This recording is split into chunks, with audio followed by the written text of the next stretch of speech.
stuck. Something like trying to load, or...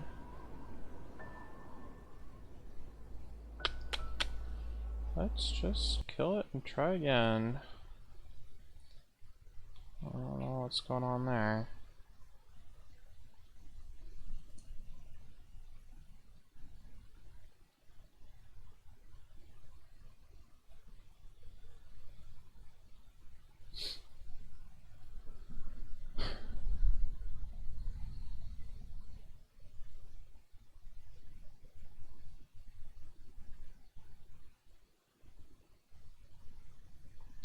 We'll see if it loads now that I have like a million things open.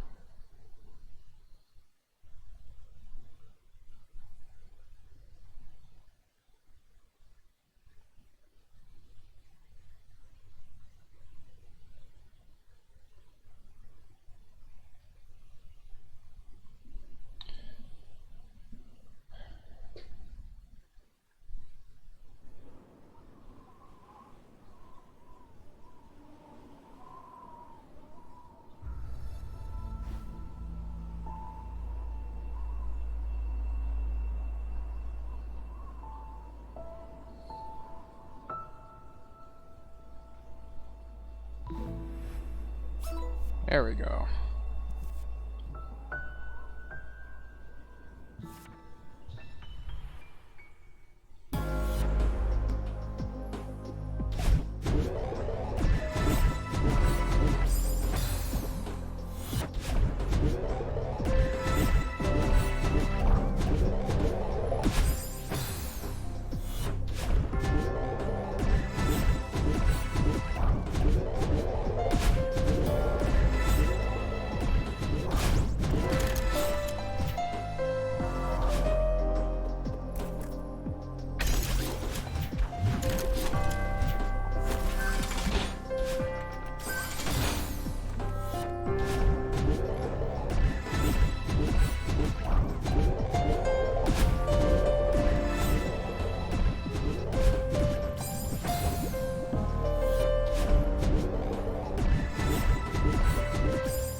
Oh, I know what's wrong. It's like everything like looks like weird to me right now. What am I wrong?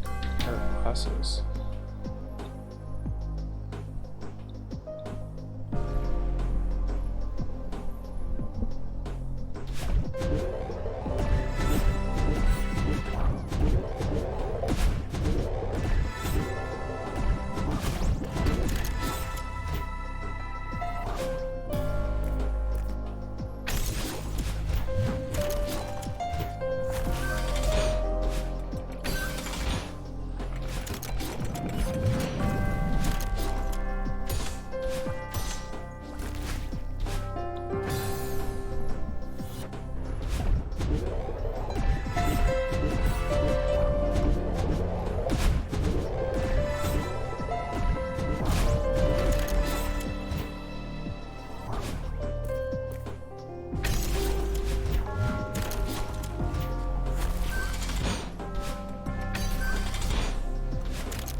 Hello.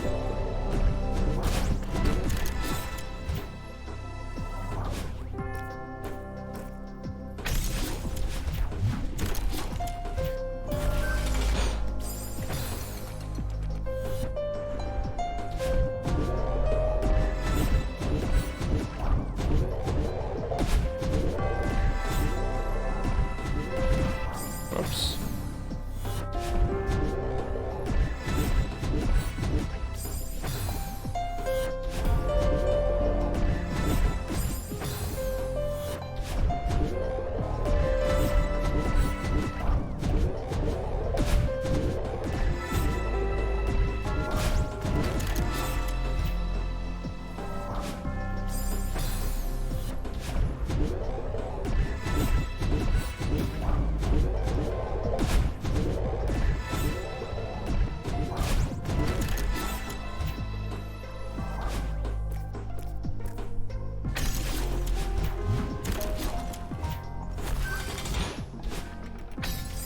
Dang it.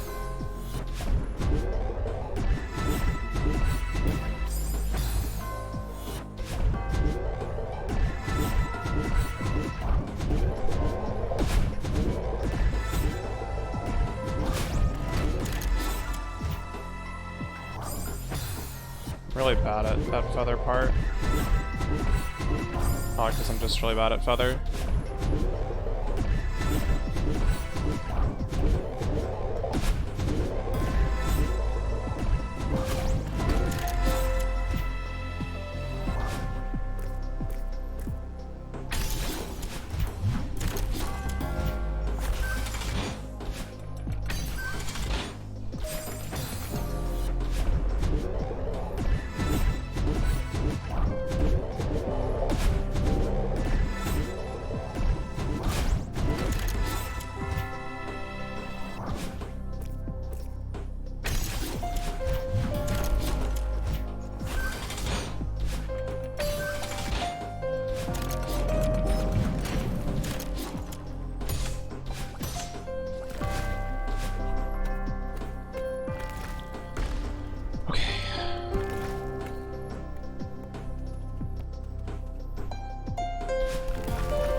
This is about the furthest I've made it. I think what I need to do here is... Okay, get my head around this. Hit the springboard, dash up right into the thing, dash down right, do a wave dash off the platform.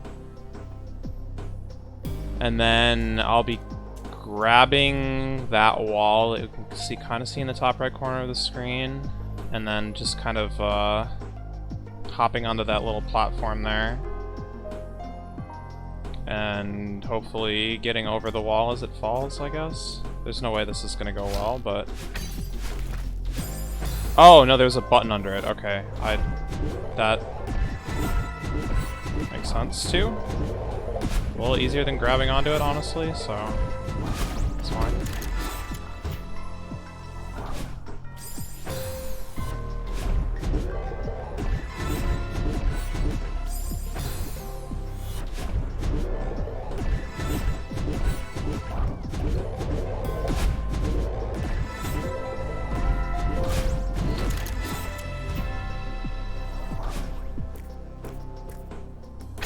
Yeah, we're back.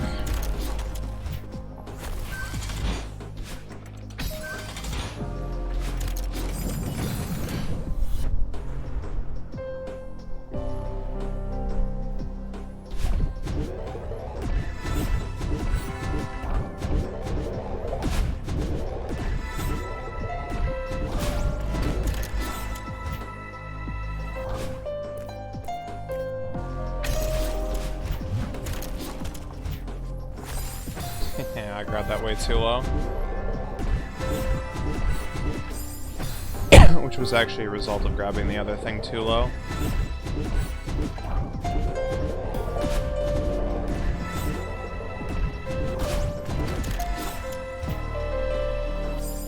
I'm having trouble with this feather section.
Yeah.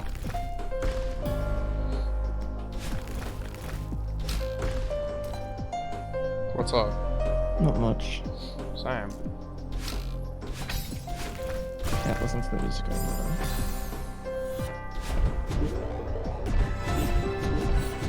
So I guess the Zooter people. So you know how I've like talked about how like ZSR has been like trying to like make significant changes to their meta or whatever. Their meta?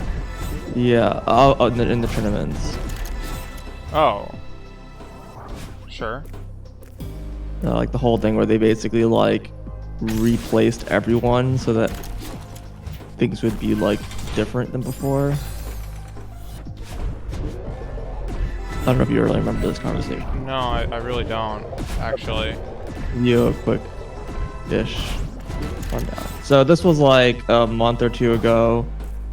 But basically ZSR, I mean, their tournaments have been really samey, and every season, I think they're in season like 6 or whatever, is like becoming more, everyone's doing more homogenous strats, especially in the beginning. Like the first like half hour to hour of the run is like identical for everyone in the race. And on top of that, the races are been pretty much the same. And this is something I've been warned them about forever ago, and they kind of ignored me. And anyways, that would have been fine, except for there was another tournament called the Silver Gauntlets. I don't know, it's just, I think, totally independent like group or whatever. And they had like a fairly different kind of rule set. They allow the rules set allow for more glitches to be used. It's still like fairly like low glitches. They allow some things, like you can do ground jumps and stuff like that. And the settings that they use are also pretty different, right? They have, but they're still kind of similar, the same general gist, but they're different-ish. And so apparently that tournament has been fairly popular for both the viewers and players, while the ZSR tournaments have not. And so ZSR is basically like, we need to basically keep up with the times, and they're, you know, trying to do a turnover so that they can, you know, change the meta up so the tournaments be interesting again, right? Okay, and so they've done a number of things that are good, but overall, a lot of the people involved are still honestly pretty similar people. They are no longer like just running on a community vote like before, which I've warned them many times about doing that. But they are talking with me, and they're saying that like, well, one of the big debates that they have, like they're kind of like oh, what settings to use and so on and so forth. And I think a lot of stuff they're talking about still, in my opinion, still very samey. Like the settings aren't really that different, and they're like, well, we want to make changes, but we don't want to make too many changes because we don't want to, like, you know, basically scare people off from joining the tournament, right? Sure. And I'm like, well, there's two problems. Is like, one is that if you make only small changes, you're going to be stuck in like local minima, because a lot of settings are only going to be interesting in like combination with a bunch of setting changes. And if you like make a small change to a setting, you're gonna be like, well, that wasn't that very fun, and then you're gonna like revert and go back to what you're doing. Yeah, and you're just like, you can't ever like get out of it unless you're willing to like make massive changes. Like, it's just how it has to be. You're gonna have to take that risk. And the other problem is that like, the issue is the terms getting stale. You have to like, yes, sure, more variety is gonna mean there's gonna be a lower turnout in players. It's always gonna be, but like the tournaments are gonna be a lot more interesting if you actually do vary it up and players aren't gonna get bored. It's like, it's a better like long-term solution, and like not just run standard settings every tournament. You gotta like do tournaments that are weird.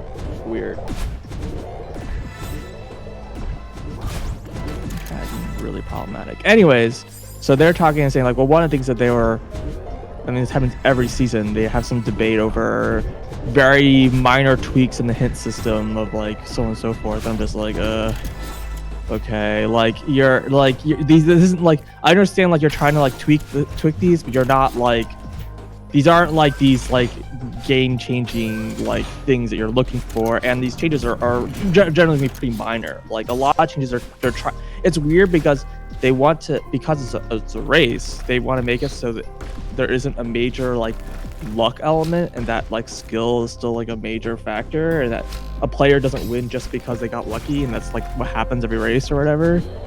But the problem is that like if you remove all the luck, then it's gonna be, there's gonna be no variation, right? It's like you have to have randomness. So it's, I understand there's a balance, but they like seem to be not great about like getting that. Like you need to like, it's like I understand you want it to be competitive, but if you want it to be interesting, it's not, you have to like change that mindset. So they're still kind of stuck in that. So I'm like, all right, let me offer you some like, because I think really what you need, to be honest, isn't like at this point, because you guys are like, most players who are like talking about these settings have like at least in some form, maybe not extensively, tried most of the settings out, I would assume. Just they haven't tried most of them in combination. But a lot of them, they're like, they already have an idea about like a lot of settings, they already have opinions. So like, to be honest, like I think the thing you need is like more out of the box. To be honest, like you need to like, oh, what slightly different combination of settings is going to make this game, you know, different, right?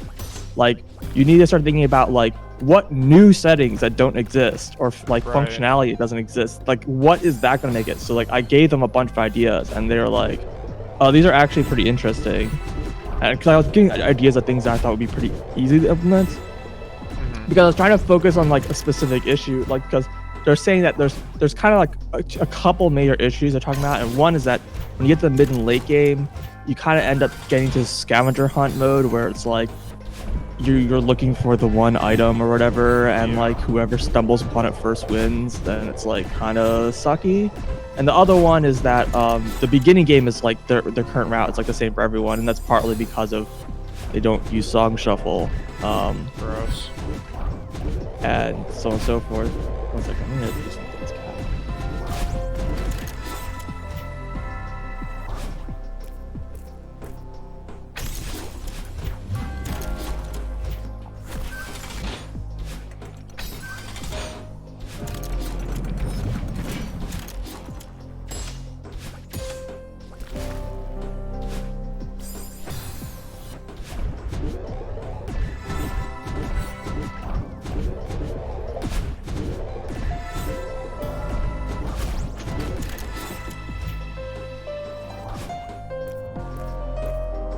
So I had a few ideas, and I made like a doc. Some of them I've like implemented already because they're like pretty easy.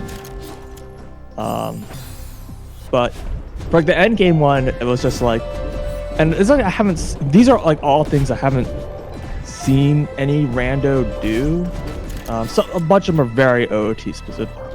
But the first one is for the late game stuff, it's actually really easy to solve. You just need to not force the player to require everything, right? That's like, which is like the same idea behind Triforce Hunt, right? Like there's some extra pieces, you miss some, it's fine. You know, there isn't going to be a clear advantage of one player over the other because they found some item or didn't find some item. So you just kind of apply the same thing, and just basically like, instead of needing all 6 medallions, you have like, you'll need like 5 of the 6 medallions, right? Or something like that. Sure. Because you still have to do medallion dungeons, but then you get to like choose which ones. Right, and some dungeons are way longer than others. Right. So you can be like, do I want to do this dungeon I really don't want to do, or am I just gonna keep looking for the item that lets me do the fast dungeon, right? The other thing is that it allows certain settings which I think are interesting, but don't have the problem anymore of the scavenger. For example, closed Deku. One of the problems with closed Deku is that like, well, then you're just locked behind needing this sword just to be able to beat this dungeon, right? And if it's another item that could be pretty much anywhere, right? And if you only need 5 to 6, then it's like, well, that's true, but if you never find the item, you like can still beat the game, right? Question. Yes. In a seed where you have not all items reachable,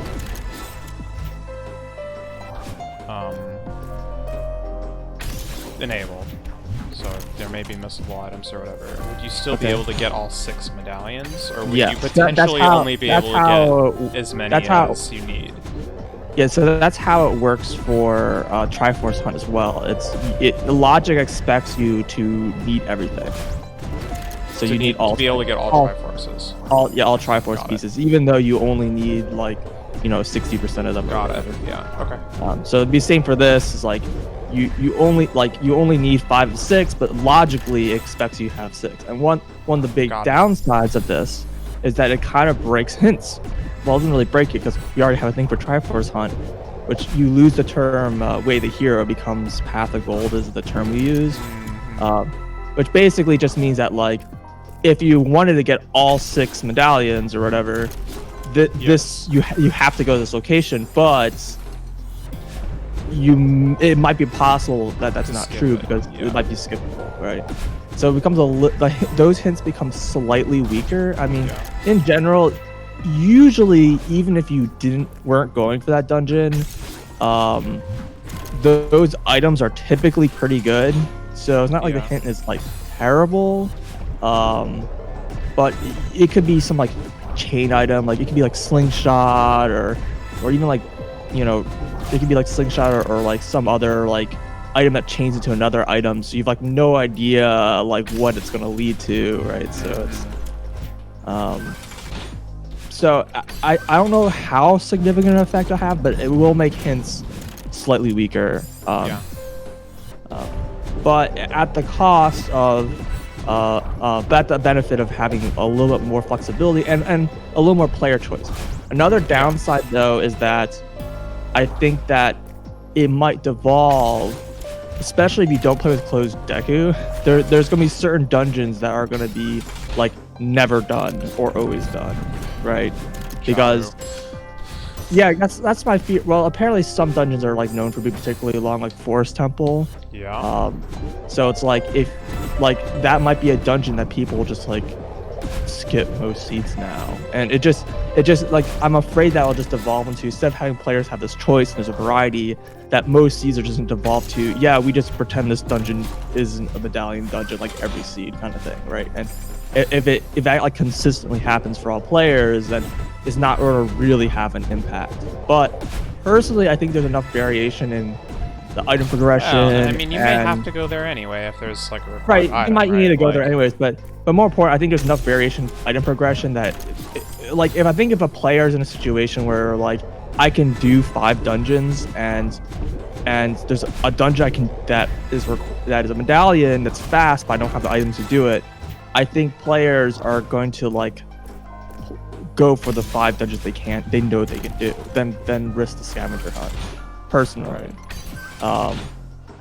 So that was the first idea. I think it's pretty good. There's the main problem is that there's a lot of UI complexity because there's a lot of like awkwardness that kind of comes into play now, because there are multiple different settings that you can set to be like medallion stones or both, and so you kind of be able to set both of them. And also there's like a medallion setting and there's a stone setting, and there's like a combined settings, like do I even want the medallions and stone one even be set? Because like half is like because there's like a separate bridge and boss key setting, I kind of like, if you're going to do medallions plus stones, I might just rename that, if it's not already, just all dungeons, and then there's no that's not configurable. So that would help clean it up, because then it's like when you choose medallion, there'd be a drop down or like a slider that appears that says like how many of the medallions do you want to require, and like do for both settings. So that's kind of what I had in my head. I mean, you could even do that for all dungeons. How many of the dungeons do you want to require? That's true. Yeah, that's a good point. And I mean, honestly, it might be interesting to just straight up be like, yeah, do 6 dungeons, but you can do any of them. I mean, I don't know, but maybe. Yeah. So that was the first idea. I haven't implemented that one because that requires some ASM code changes. Yeah. They're not hard, but right now I don't have a tool. My tool chain isn't set up, Gotcha. so I can't actually work on that. So what about light arrows? That's still. Yeah. So we didn't talk about this, but light arrows is something that we've talked about in the past. I might as well put this down so I don't forget. Light arrows. The problem with light arrows is that Yeah, it could be a scavenger height, right? Well, sort of. So Ganon can tell you where light arrows are. That's true. Yeah. Now the problem with that and this isn't really a problem depending on the settings they use, but it's not a problem as long as you play with no trials, basically, because Right. as long as you have access to Ganon, you can just go up to there and he tells you, and then you go to the location, right? But which is like a really out of the way check, but if you like, but maybe that's bad. Also, I guess another consequence of 5 of 6 medallions is that the seeds become shorter. Yep. Which is good. Yeah. So the light arrows is kind of already a non-issue, but if you want to play trials, it is, and that's been kind of like this one of those things that we've been like. Basically, it's like it would be nice so that you can always get the light arrow hints if it's available. And so there was like ideas like either having ways to access Ganon without light arrows even when there is trials, or a way to have access to that hint, like the hint is in a different location. Similarly, maybe have a like the fact that you have to go all the way to Ganon and just get the hint and leave and come back is already kind of annoying as well. So like maybe people would just want to have that hint moved anyways to somewhere like more palatable. Like somewhere still like endgame, like Ganon's castle, but like not Ganon, right? I don't know. It wasn't really discussed because they generally play no trials. Sure. But open castle, no trials. Yeah, they usually play. I mean, I'm a fan of open castle personally. So. They usually play open trials, and actually, I don't know what the tournament does, but I think that's what people typically play. Yeah, they play medallions, boss key, and open bridge. Gotcha. But with this, one suggestion I could do with this that I kind of half offered was something like 1 stone dungeon for bridge, and then and then like 5 medallion dungeons for. So you still do 6 dungeons. Or actually 4, but the idea is like you still do 6 dungeons, but like it also means you can't go straight to Ganon. Like you have to like delay Ganon until a bit later. And like do you want to rush a dungeon so you get those Ganon checks early or not? But like I don't know like if Ganon's really like so lucrative that's really needed. It's really not. There's only what 3 chests you can get with no items. Yeah, exactly. And it's like if they're trying to increase the variety, a little of me is like, I don't know if that's really the best play because that actually might make people do more of the same thing potentially, but I don't know. I'm not really sure, but it was something I suggested to them as like a joke-ish, and then they were like, oh, that's actually not a bad idea. So I'm definitely going to have like the option to be able to do that. So that was like the first thing. So the second thing, I guess I'll just go through these in order. Hold on. I think dinner's here, yeah. So maybe between items here we can break. Sure. Yeah. But I am definitely interested. Yeah. But most of these, the thing is, most of these are very easy to implement, which is like part of the reason why I was suggesting them, because like these are like things that like change the game that like I think will make the game interesting. And like these are the kinds of things that you should be thinking about, right? Not what rule settings should we tweak, right? And these are all things that are easy to implement, so that's why I was suggesting personally, because like it's like I can do this like over a week, like I can do most of these things like over a weekend, right? Okay, I'll be right back. All right.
Hello.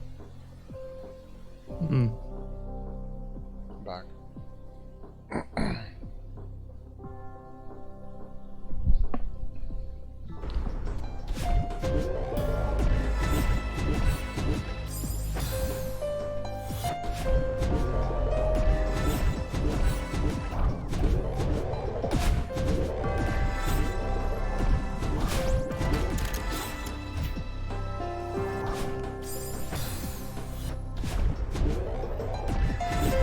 So the next thing on the docket I had was basically there was a complaint that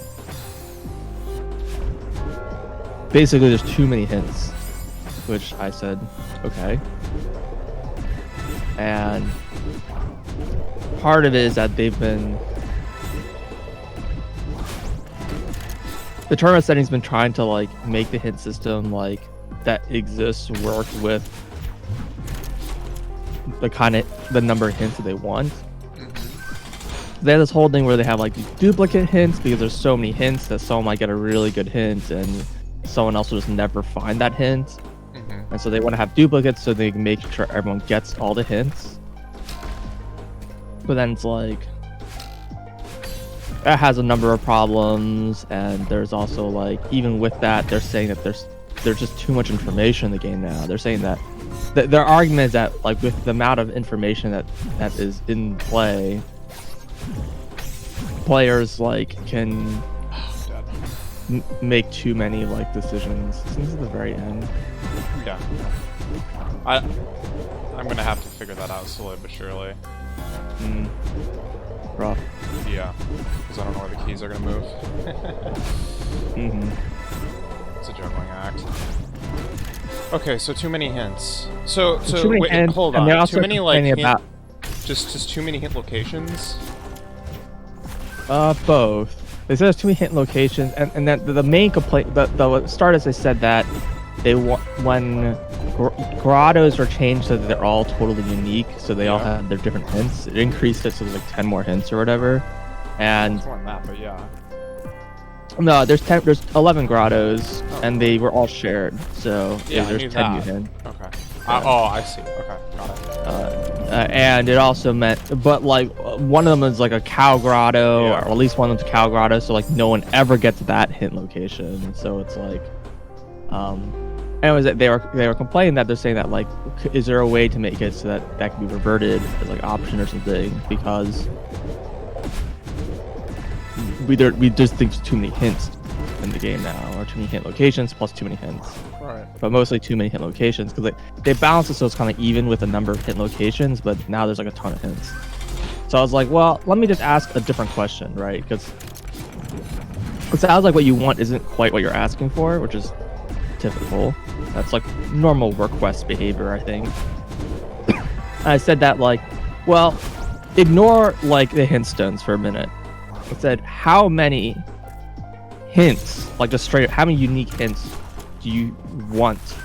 Like, how do you think would be an appropriate number to have in like in the randomizer? Like, ignore like the in-game mechanics or where stones are, so on and so forth. Like, just think about just like the amount of information you think is a reasonable to have. And I said that expect a number somewhere between 10 and 14 is the number they gave me. So they're like, well, what we could do is that because we went from 32 to like 40 hints or whatever. So like,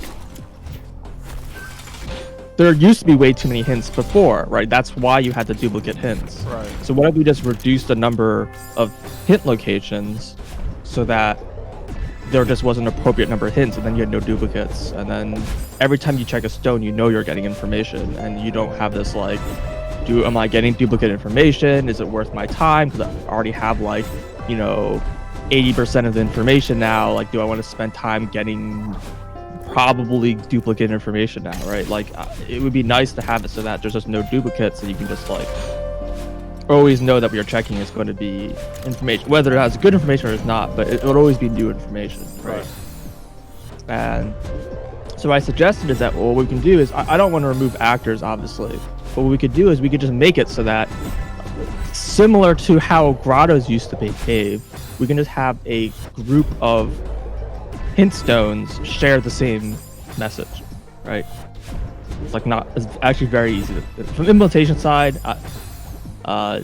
slightly less trivial, but it's not hard. You just make them have the same text. And so it's well, isn't that kind of what the duplicate hints does already? The difference sure, being that you know what the groups are. Exactly. The difference is there would be known, not random.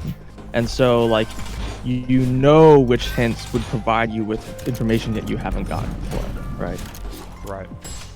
So that's like kind of the key difference. And so I said like, well, one thing we could do is that we could like, I mean, you know, very like one thing you can do is like you can just group them by region, for example. So like all the stones in an area all have the same hint. Another advantage of this is that some places used to be very hint stone dense, and so you got a lot of information there. So like again, it especially going to castle and market, because that was 6 hint stones, and so like it made the play to go to market first really strong, because like that's just a lot of hint knowledge to get. And so if like all of the ones in front of Temple of Time were like the same hint, and the ones in Castle were like the same hint, so it's like 2 hints instead of 6 hints, it's a lot more reasonable. And so like you just split by area, and then like it kind of spreads the hints out more evenly, and it also would make it so that you don't have these like really annoying out of the way hints that like no one likes to check. And so you have like situations where some people have information and some people don't have information. Because like the issue that you're saying is that you want it so that everyone can get the same information, they just might not get the information in the same order, right? Or at the same time, yeah.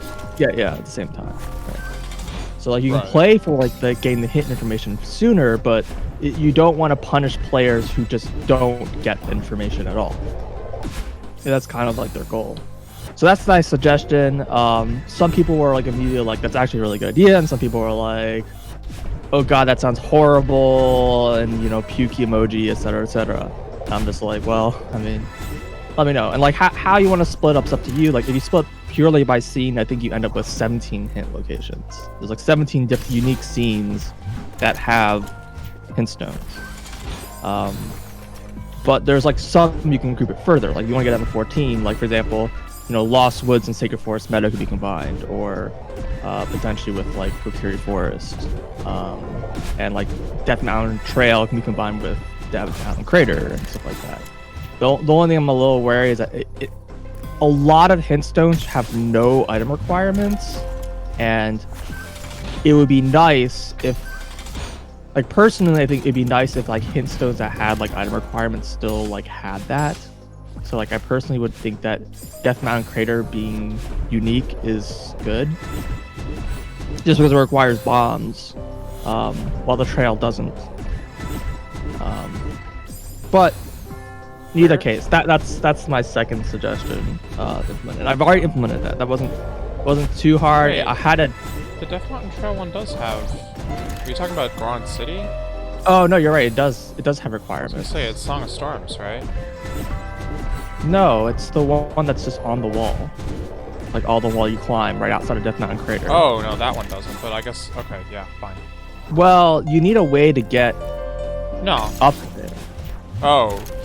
There's a rock that blocks the way from the trail side. I think you can always... And no, you're right.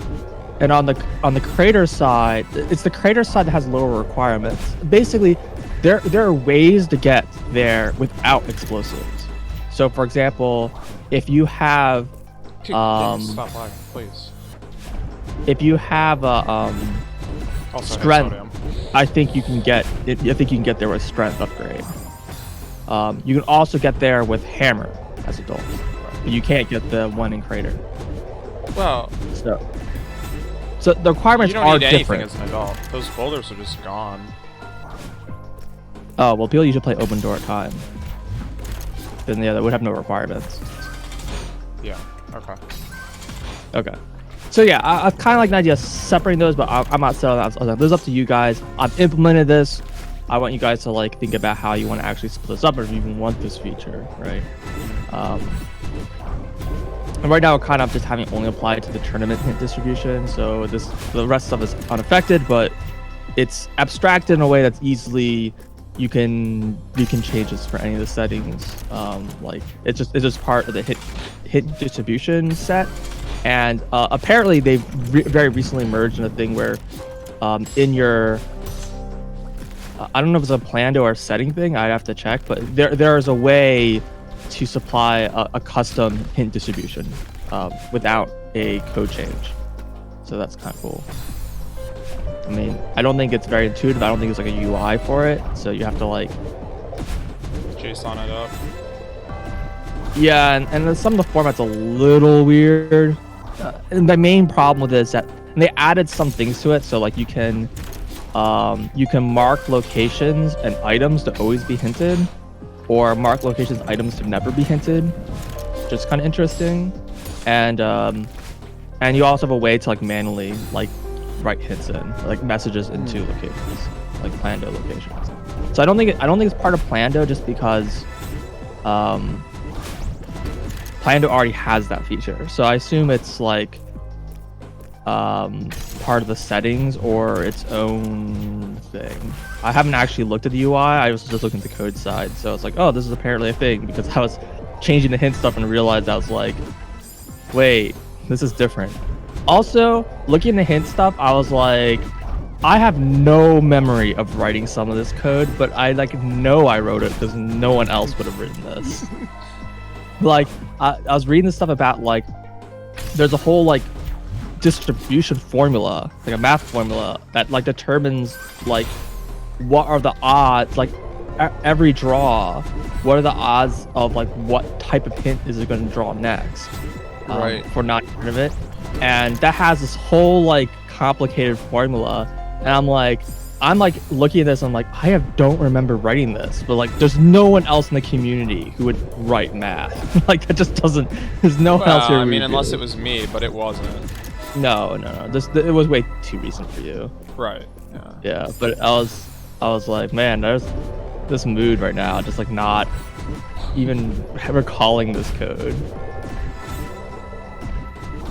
But yeah, so that's the hint thing.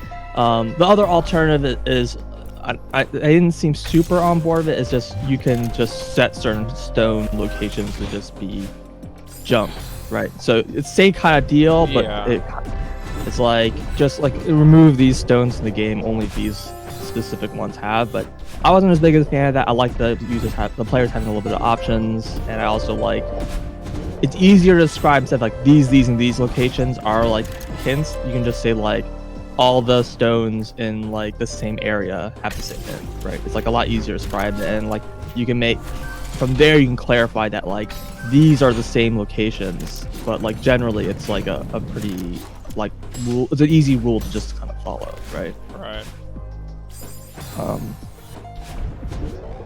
So the next idea was a little more of a crazy idea, and I don't know if they're going to go through with this. And I did implement this one as well. So this is I made a PR for both of these two things. This is kind of going on a song, because I was talking about like, well, one of the big problems of the opening of the game is that the way that the beginning of the game plays is like pretty fixed. You basically first you have to go to Market Castle and Zelda, because you have to get the song there, and you have to like unlock the Zelda's letter for the trade quest, and then from there you do Deku Tree, because it's got a lot of fast checks, and you save warp and do Deku Tree, and then after that you go adult and do Kakariko. So apparently that's like the opening play that everyone does right now. Okay. I mean, yes, that basically sounds right.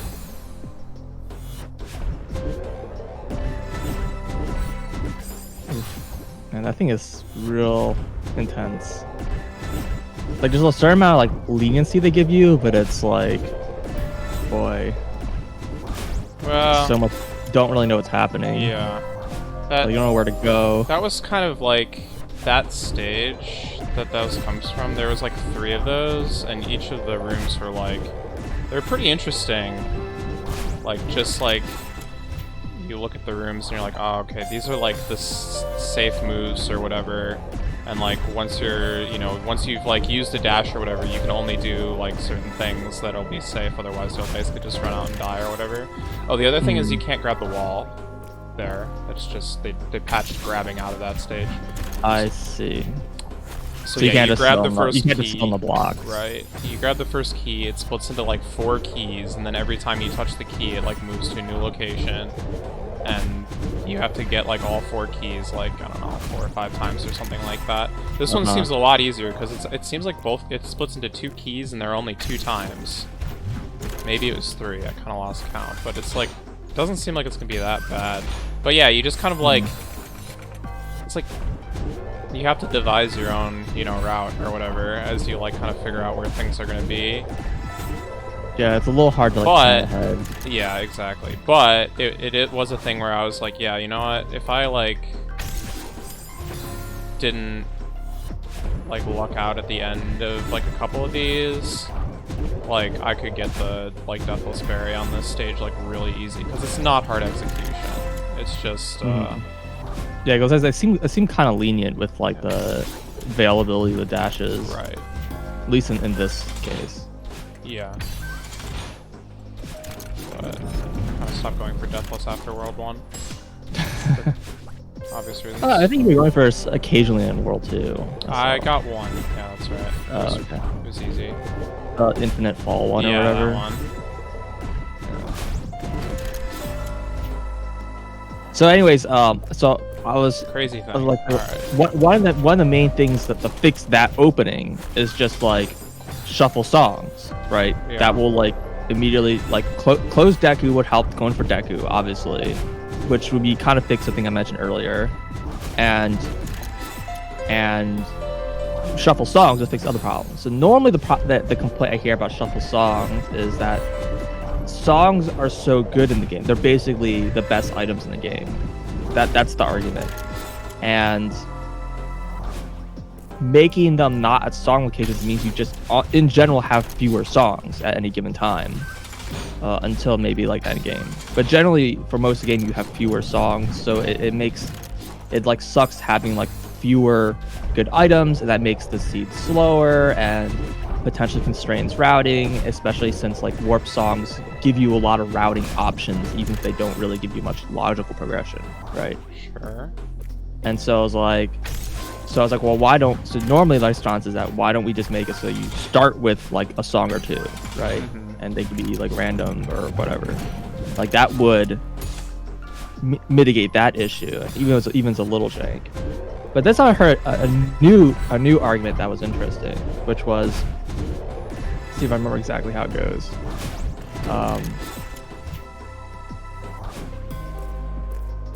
The concern, kind of going back to the original issue with the medallions, is that if you don't, because they're like considered the best items in the game, if you find songs or a very good song the other player doesn't find, it can give you a major advantage that can be hard to recuperate. And if you know where the song locations are, generally it won't give you so much of a lead, because it's not getting a song early like that is not going to give you like a huge advantage, because like you know where they are. So I was like, okay, well, here's a random idea. What if we move the songs to a different fixed location, right? The idea is that like we still know where they can be, but they're in locations that like don't fix the opening spot, and specifically they don't like all lead into each other, and they're more spread out and so on and so forth, right?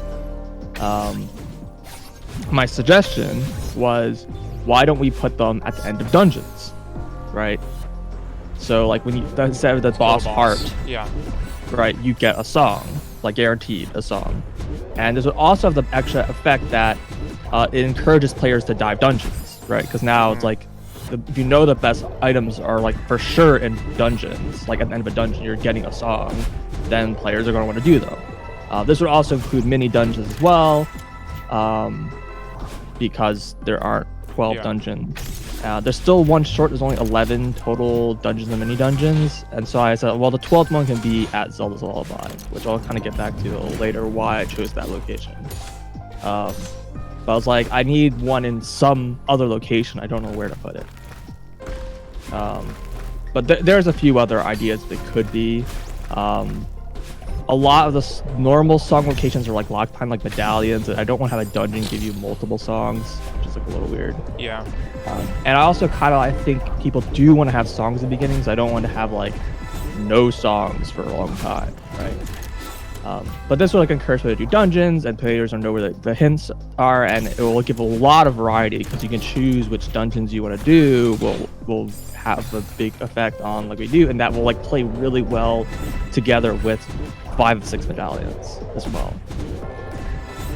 So that was my second idea. I don't know if you have any specific thoughts on that idea. I'm a little mixed on it. They seem mostly on board with it. I don't know if they're... Again, this is like talking with like this team. I don't know what the community appeal is going to be for these things.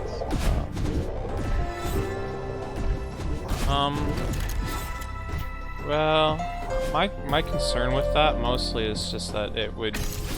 I think that would increase seed length for sure, like all across the board, pretty much every time. I agree.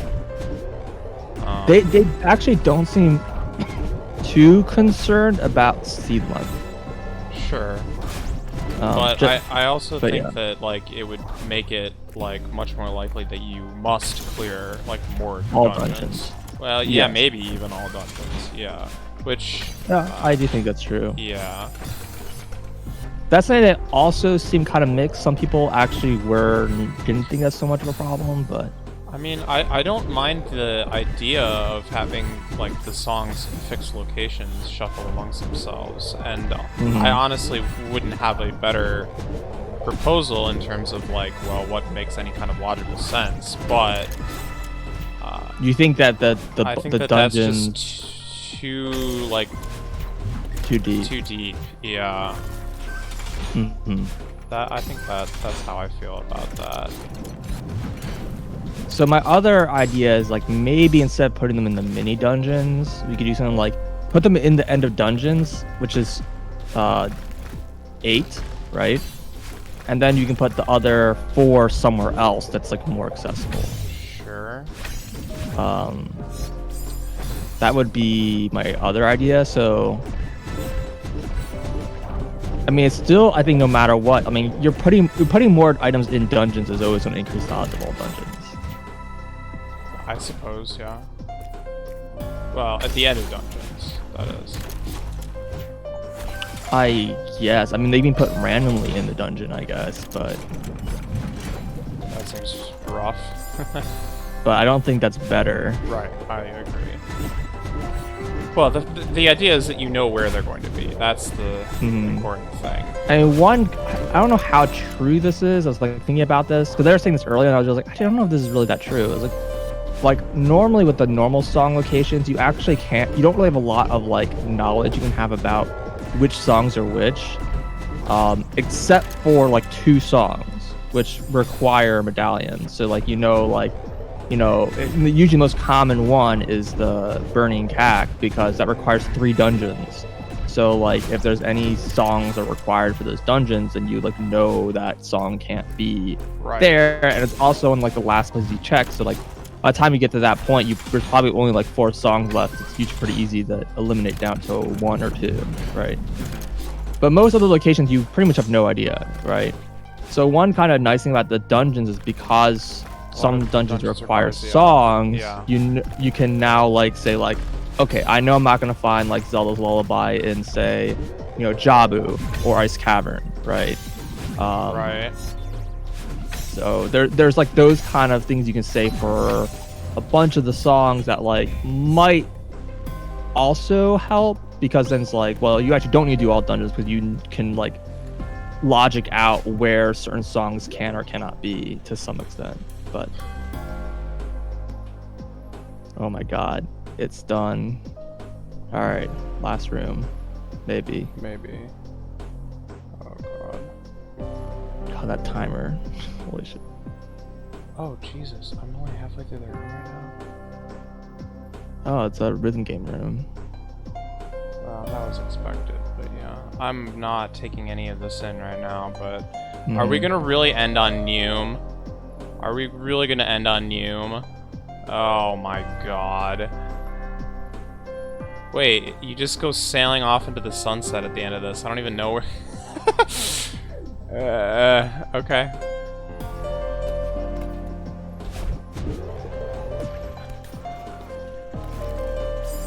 Ah. Interesting start.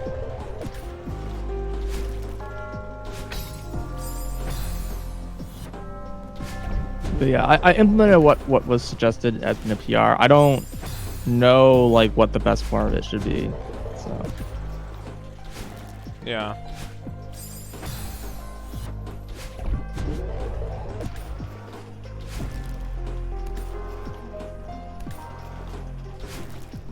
So definitely something I think could use more thought. I don't really know what to do really. And some of those concerns don't seem to be as much of an issue. Like people are less concerned about, or at least some people seem less concerned about like all dungeons or whatever, but I don't know. There was a stage like this. That's why. Yeah, this is like the cult, like I don't know, all the stages combined in the world finale. It's actually a pretty fun stage, the silhouette stage. Okay, so I guess while you're thinking about that, there are two more things that were like suggested. One of them was again this one I think is a little potentially less relevant with if songs are moved potentially, but the idea is basically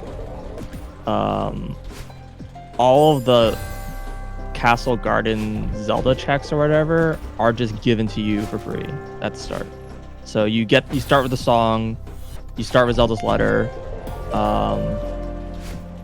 and all of, like the flags for like visiting her are set. And the idea was that because you know you had to do that to unlock all the other songs, if you start with that, it means that you could like, you know, you have a little more flexibility. Like you don't have to do castle first. You can do the songs and a little like you can route them in a little differently and so on and so forth. Also, yeah, Talon would be awakened as well, and I guess Egg would just be removed because that's a useless item now. So that would be the idea. I personally am a little mixed about this because I don't really feel like this is going to really change the meta personally, because I think players are just going to get the 2 songs and then do Deku Tree and then go to Adult CAC, right? It's like still the same thing. You just skip like the first visit to Castle. Like you're going to get the 2 songs, and then when you go to become adult, that's when you do all the CAC, all the market checks, and then you just go adult. It's like it's going to be like the same thing. You just don't do Zelda first. You do it like you just skip that part out of the run. So I don't think that really like changes the meta personally. I think it just makes the runs shorter, and so I'm not really a huge fan of this one. Yeah, people just go Lon immediately. I mean, they might go a Sacred Forest Meadow, right? Well, I guess that normally requires like a stick, right, or like some sort of weapon. So you're gonna save equip back there. Yeah, you would just go Lon, and first though, for sure. Yeah, so I don't really feel like that's a good solution, but it was something suggested. Now the reason why I kind of had this one still in the pocket really was because if you had songs were moved around, the song location moved, and one was at Zelda, then if those settings were combined, it means that you would start with the song, right? So there'd be a song in each of the dungeons and mini dungeons, and you start with a free song. That would be like how the end result would be, those 2 settings combined. Right.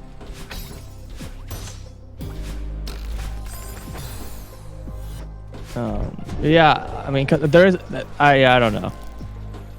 Not really sure. So I'm kind of like, a little mixed on that one. The last option, is kind of semi also related, not related.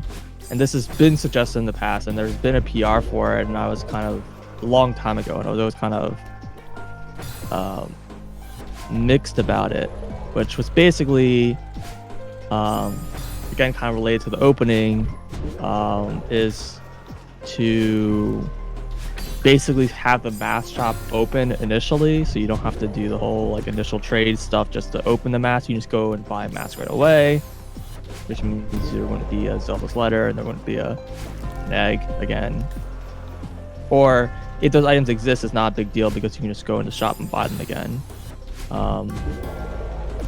That would be the idea. And in addition, people were also suggesting having it so that not only is the mask open, but it actually starts with like all the masks unlocked at the start. Sure.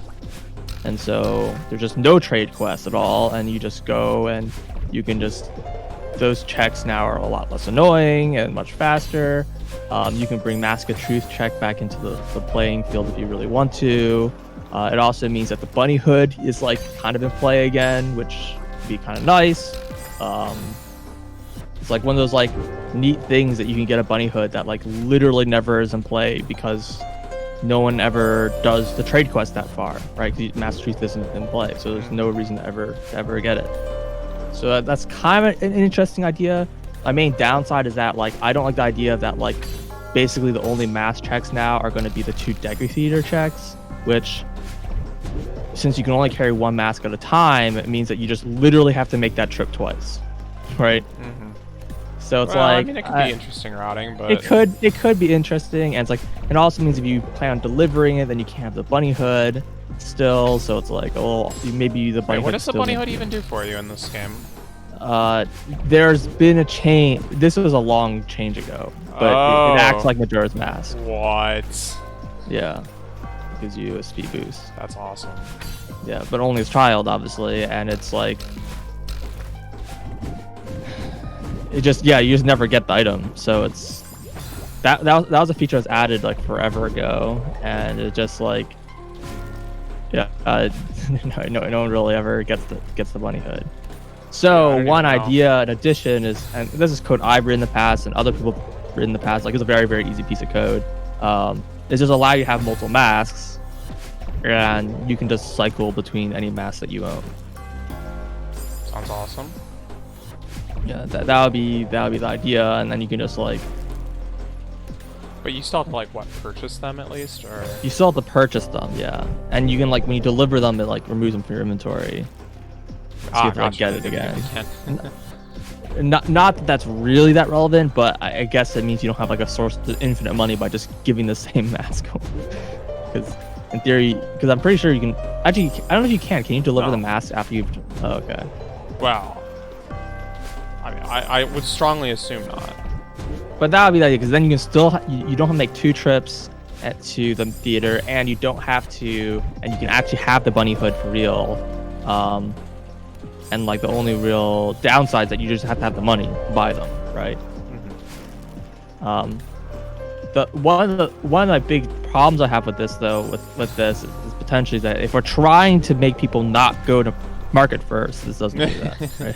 Yeah. It's the opposite. It encourages people to go to market first, because now you definitely want to do market before you do Lost Woods, and although you kind of and you also want to just get bunny hood as like soon as possible.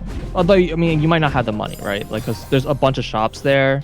Like you're gonna want to go, like you might want to buy sticks, you might want to buy shield, you might want to do the slingshot mini game, and it's like there's more things to do there than 99 rupees. Oh, absolutely.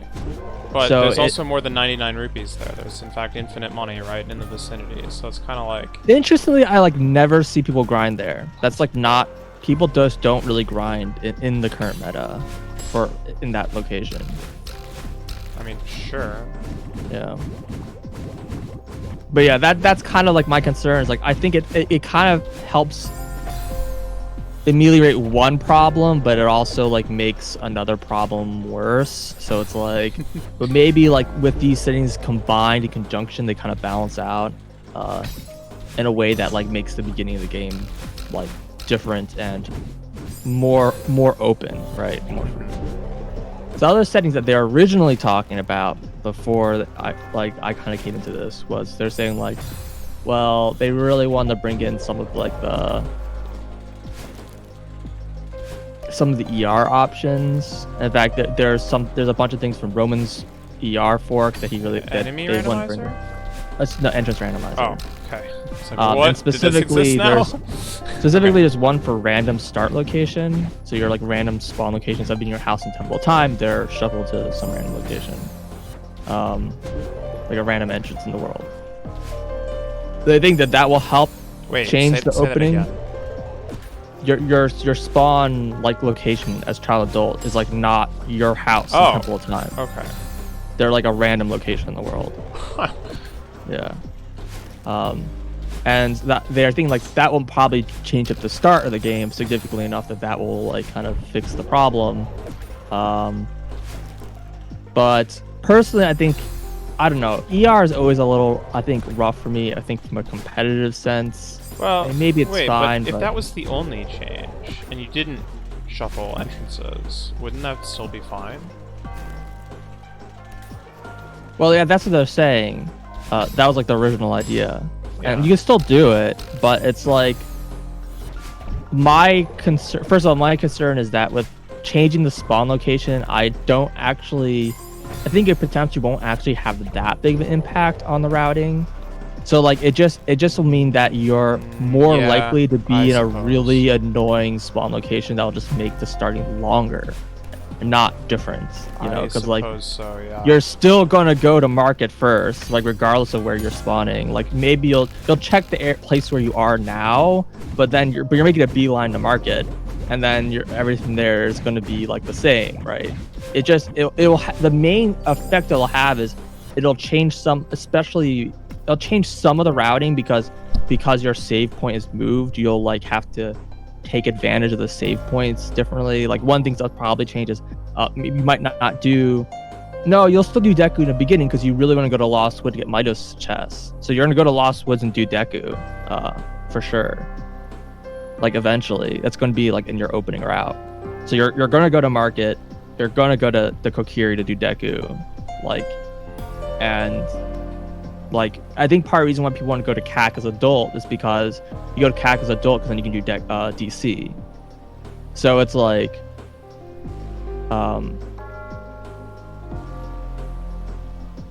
yeah, I don't think it would actually really change the opening route that much.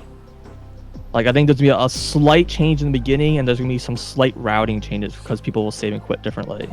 But I think in general, it's just your spawn location is going to just be in a more annoying location, and it's just going to mean that, like, all those save and quits are going to be slower now. Especially as adult, because adults in, like, I don't know, maybe not.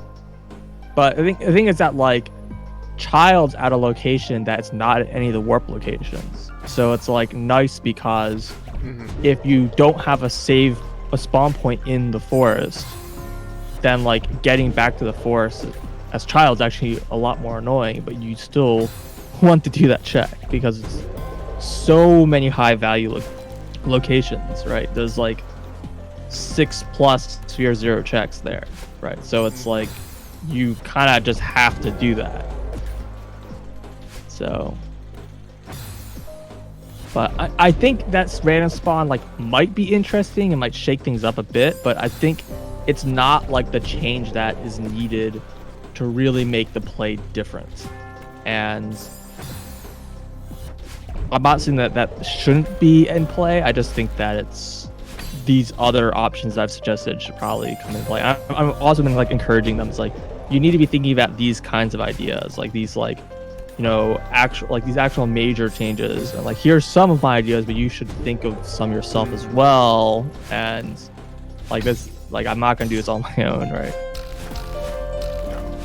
And like, I also feel like they probably want to get the next version out soon, so they might not really be too interested in like adding too many new features. But I'm also like, yeah, I mean, I don't know.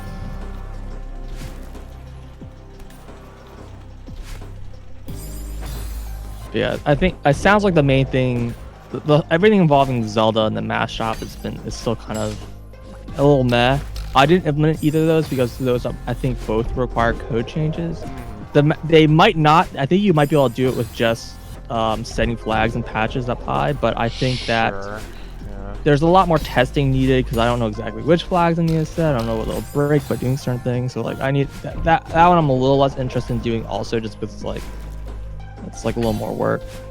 I also don't really feel like it'll really help that much. I don't know. Mass Shop I'm more interested in because I think it'll actually like anything that like kills a trade quest. I'm a fan of, but I mean I really prefer having like just the trade quest rework just straight up. It's just at this point that's not gonna happen, right? And maybe this is just step one of that. Like maybe this gets added in and the rework can happen.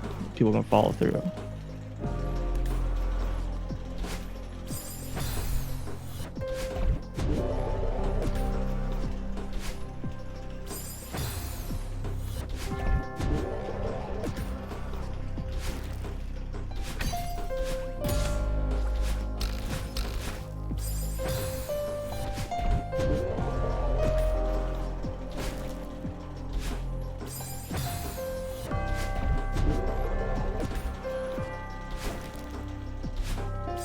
Yeah, I think the main thing that I'm not most uncertain about is just the song location change.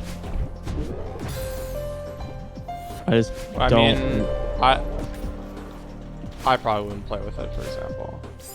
But then Sure. again, I would play full song shuffle, so I guess maybe that's why. But Yeah, I mean, that makes sense.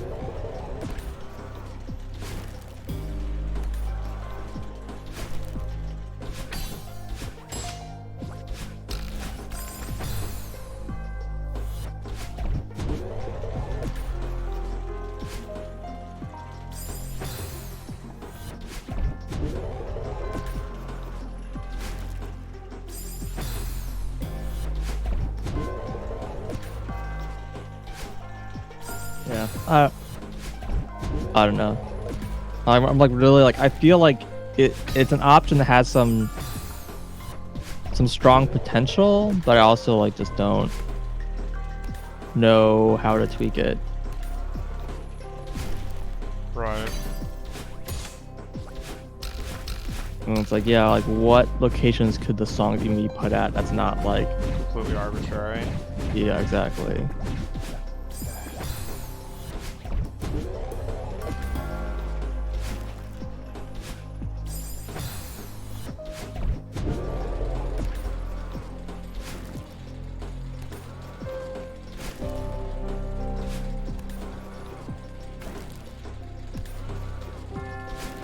I need to just start resetting when I screw that up, because it's just not worth my time. I think it's faster to restart the room than to like try and recover.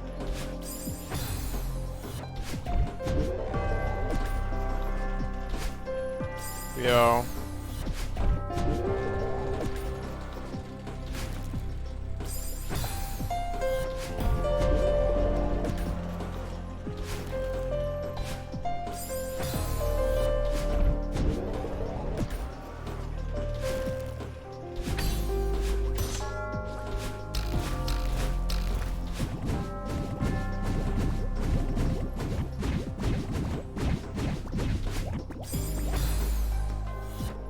Heard about a minimum discussion? Well, basically the idea would be have the songs appear in fixed known locations, and the suggestion was to have them put at the end of all the dungeons. But the concern is that it'll make like doing all dungeons a lot more, or doing most dungeons a lot more common, and it'll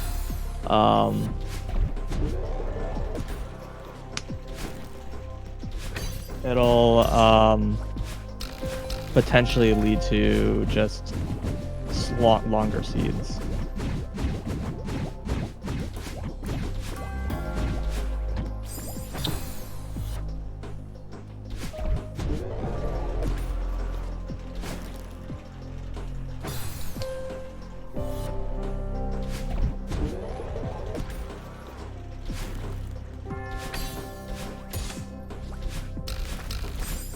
So that's kind of like the main uncertainty. One nice thing about putting them at the end of dungeon I just thought of, or maybe not, is Morpha is more like if you play with like boss key shuffle or something, or free boss keys, which I don't think they're considering. That makes that like a much more likely play to need to get that song location without having iron boots, which is like interesting because that's something that doesn't really come into play very much. Yeah, that's true.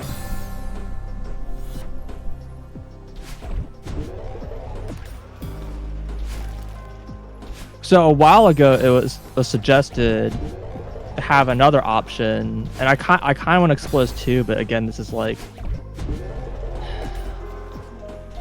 there's certain issues, but the idea is that have an option so that like there's the shortcuts to the bosses and dungeons is like opened up in like all the dungeons. So like most notably Shadow Temple, like the block to the boat is already moved. In like Forest Temple, the elevator could be opened up without fighting the Poe sisters and stuff like that. And so the idea is that the requirements to go mode are faster.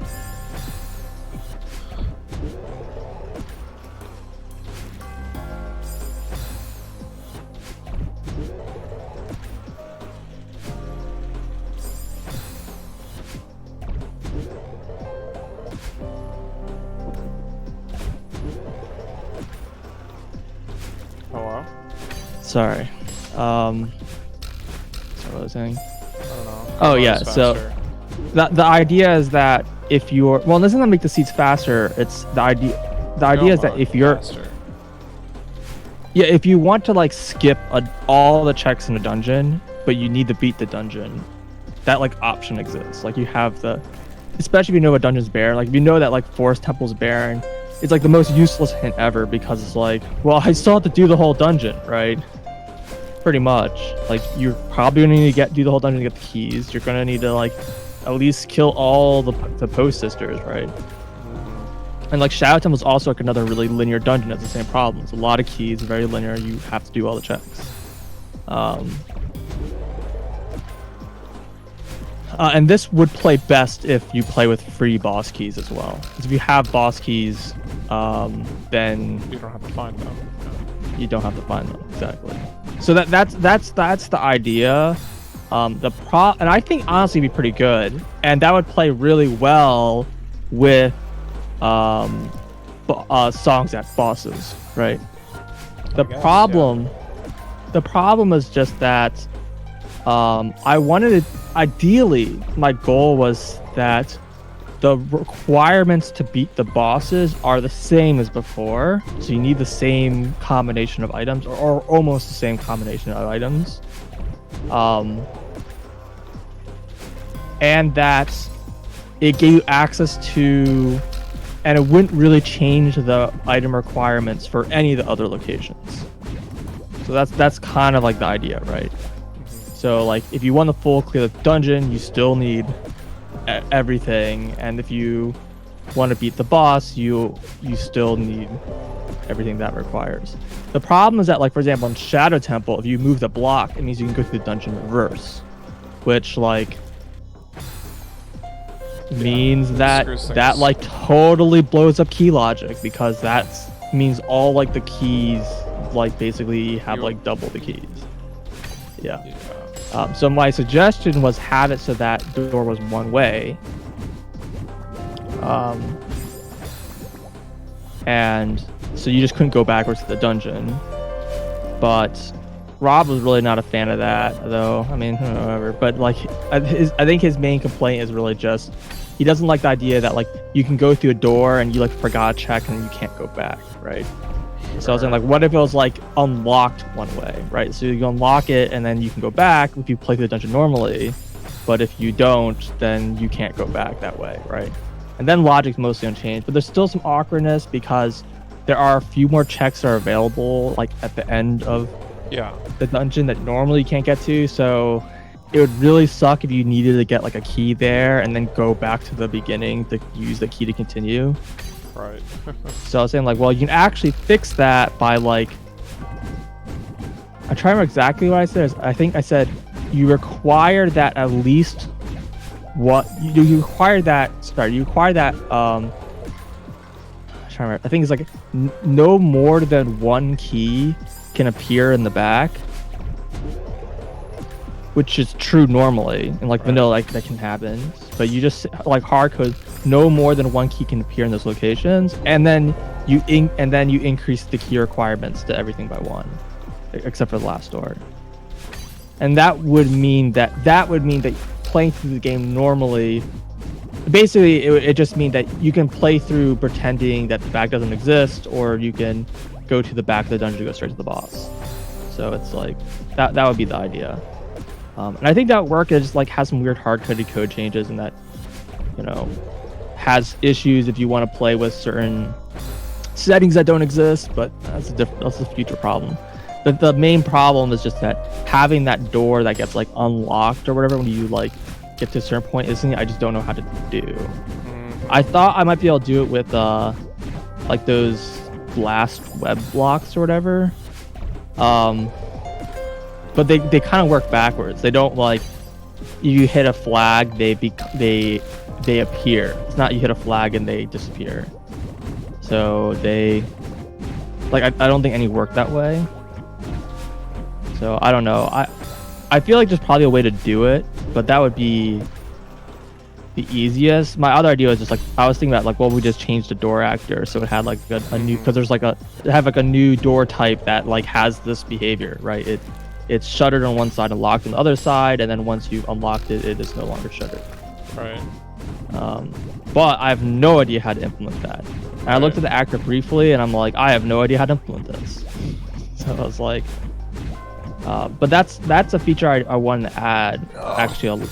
And I think that would work really well with these other features. But it's and that would kind of fix the song at boss location problem. Of the most part, I think.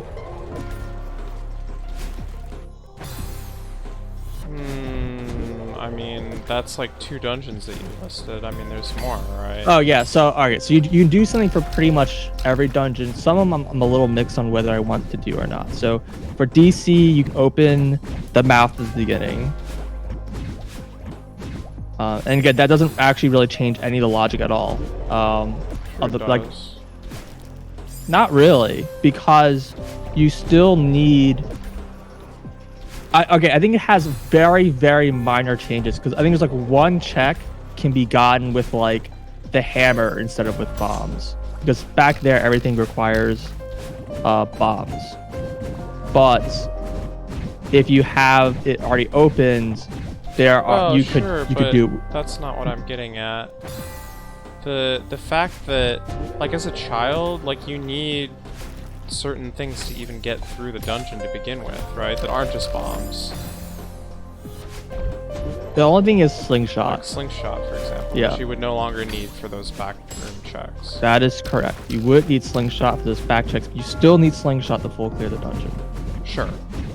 And also, since most people play, like, most people are going to be doing that dungeon as adult anyways, when they play open door time, it's not going to really, like, I'm not going to say this has no effects. I'm just saying it has minor effects on the logic. Okay. The goal is no effects on any of the locations, right? That is the goal. Yeah. But there's a certain amount of like, okay, I'm gonna make a compromise, right? Because we're like, I don't think that's gonna be actually possible without like making like major changes to the dungeons, and but that was my idea there. For Deku Tree, I mean you can have the webs burned or whatever, and you can have like the block already pushed down on basement 1. I mean, everyone skips basement 1 anyway with glitches, but like that would make that free in quotes. But I'd probably just move just that block, so the web won't be burned, so you still have to climb up. But like the dungeon's so short anyways, that it would be probably fine if I didn't do anything. for job, you can lower the platform in the main room. That one I'm mostly just kind of about because that means that there's never a reason to ever fight Jabu, right? Because the thing is, you're full clearing the dungeon, or not Jabu, Big Octo, yeah. Because even your full clearing, there's no reason to ever fight that except for to lower that platform. Right. So I was a little like, I don't know. So the other idea instead was to just remove the tentacles that block your way to get to Big Octo. So I'll probably do that instead. So you just pick, and maybe. Well, so what happens to the boomerang? Well, you still need need boomerang for Baronade. Yeah, I guess. Right, and that's the only thing that's well. There's a Skulls alone, so that's the one thing that's changed. But you need boomerang to. The only thing that unlocks is the boss, and you need the item for the boss anyways, right? So that again has basically the only thing that would really change is if I wanted to move Rudo to the top, so you didn't have to carry her through the bottom. But I probably won't change that because you don't have to do that anyways. Like that's something you have to do even your full clearing or not. So that might as well just stay. It just like basically all it really skips is the back room checks. You can just go straight to Big Octo, which is a pretty small skip, honestly, but it's a few minutes, I guess. I don't know. That dungeon already isn't that long, so I don't think we need to make big saves on those short dungeons. Sure. Yo. For Water Temple, I don't think you need to do anything. The dungeon is already. You can go straight to the boss, right? As long as you have the item requirements. Fire Temple is the same way. Yeah, in Fire Temple, I might drop the pillar. Sure. Yeah, I guess I could see that. Because you need to have a hammer to beat the game, and all you need is the hammer to get that, in theory. Like, ignoring key logic, all you need is the hammer. Like, you don't technically need the bow, and you don't need hover boots. So it's... That one's also a little awkward because you can actually just jump without any items to the boss door. By like hugging the wall, it like pushes you further or whatever. So it's like, again, like people who play with like minor glitches like that, it's like that kind of shortcut is meaningless because they were already doing that, right? So it makes no difference.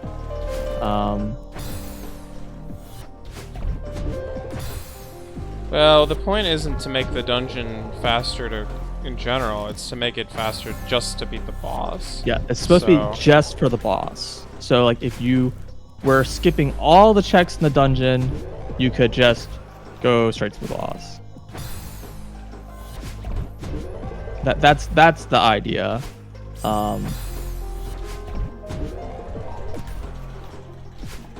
Let's see, what else haven't I covered? Spirit Temple. So Spirit Temple, there's a few options, but I think the one that made the most sense was just to lower the elevator, not the first elevator, but the big elevator with the light beam.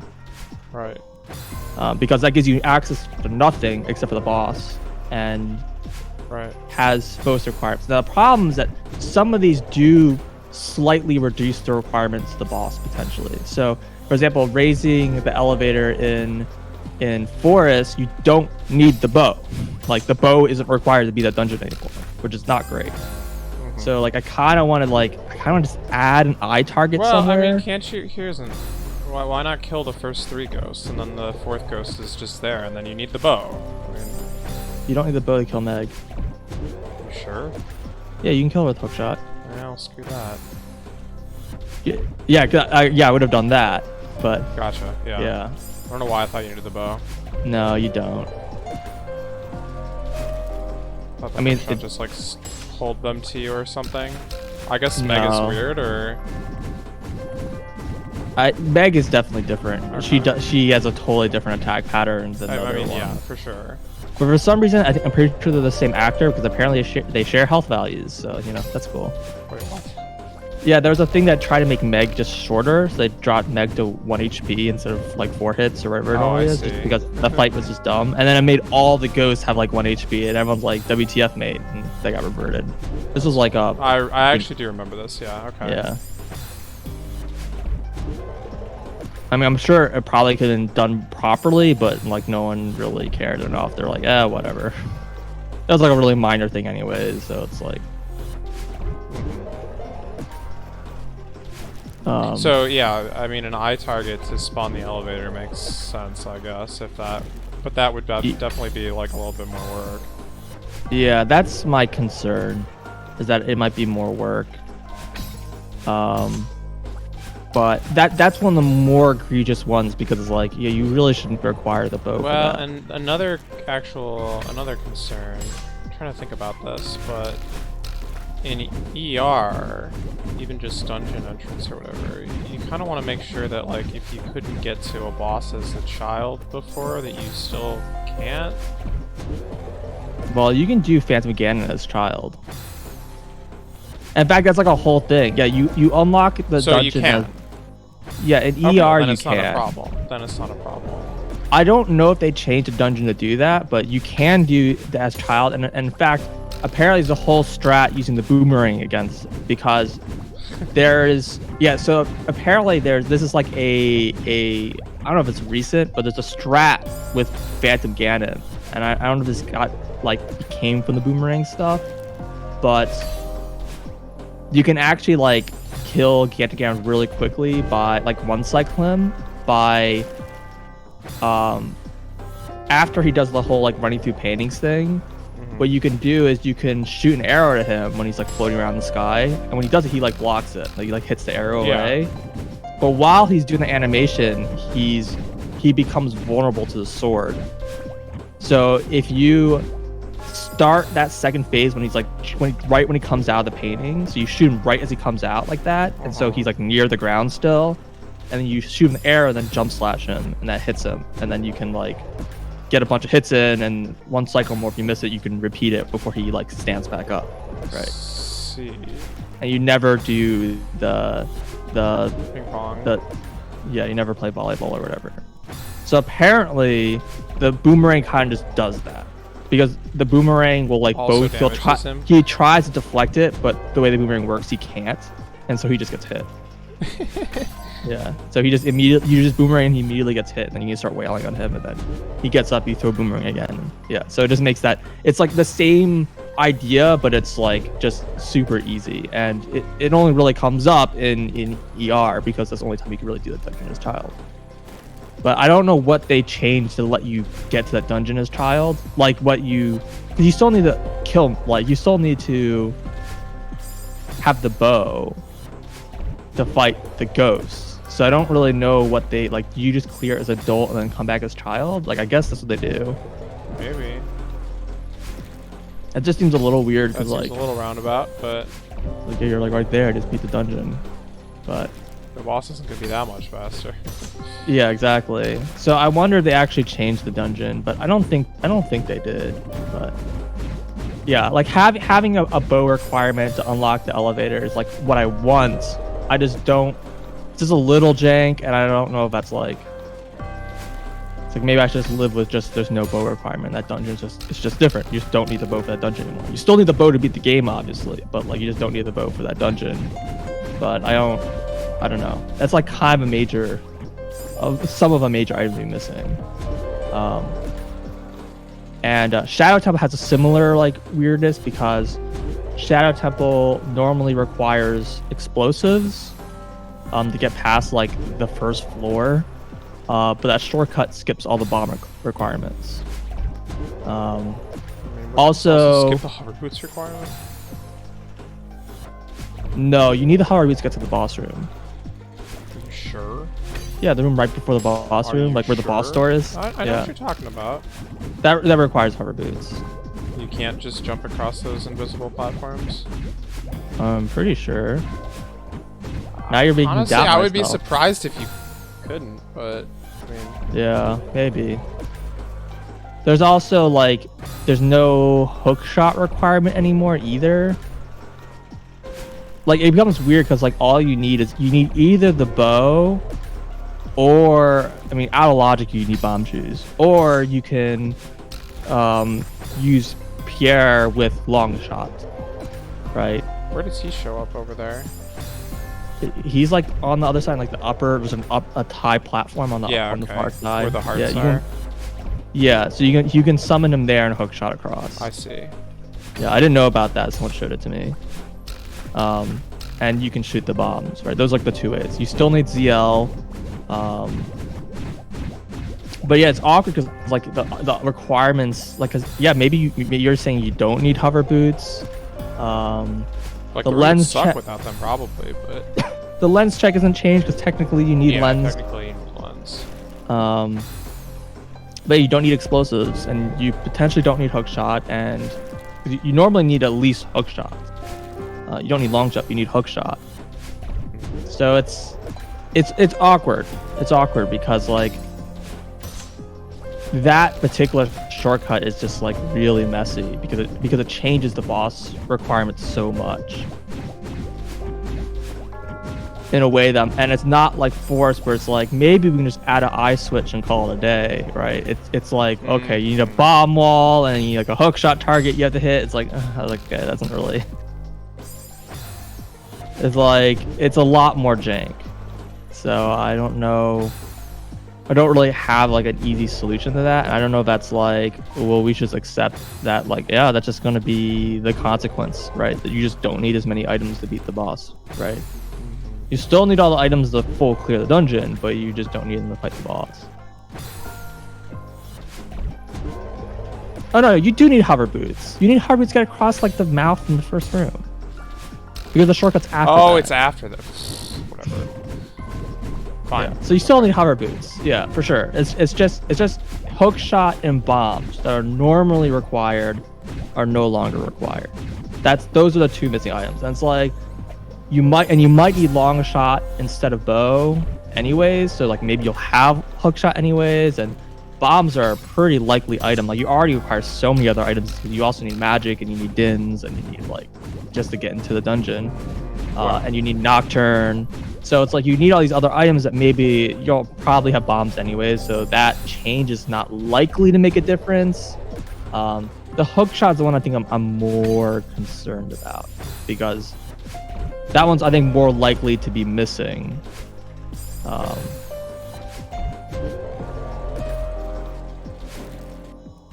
Bar Temple could pre-spawn Pierre if you wanted to change. Well, that one is, I think, more suggested just in general, just because if that's just more of a convenience thing in general. I don't think that really like is a like shortcut thing because you can just summon Pierre whenever you want, as long as you're on the top floor, right? Also, I know this from a while ago, but I like. I heard he responded to it even, but yeah. Okay. Most recent messages. Yeah, so that one was also kind of suggested, like having like just an arbitrary, like, okay, once you have these set of items, this like wall opens up or whatever.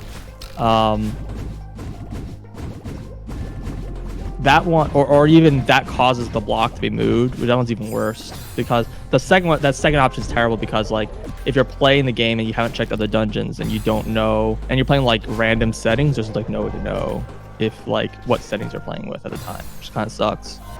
But if there's like an invisible wall that just like arbitrarily opens up like when you have a thing, it's like, yeah, that works. I mean, obviously there's no, that would require code changes. It's really arbitrary, right? Like you have to like,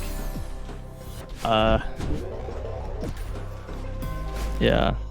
That's why you place a sign. You just put a giant sign that says this sign will only be removed once you like have this like shopping list.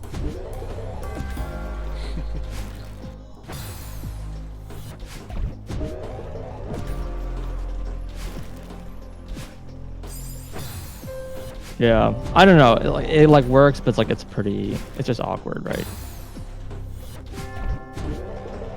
And it's like, is that really better than just having that those dropped requirements, right? Because like you still need a lot of items, so maybe it's not like so bad that it's like gonna make that like like ruin the dungeon, right?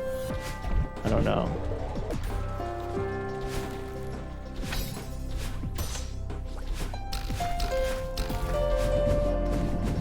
But I think I probably would just like accept that loss. Honestly.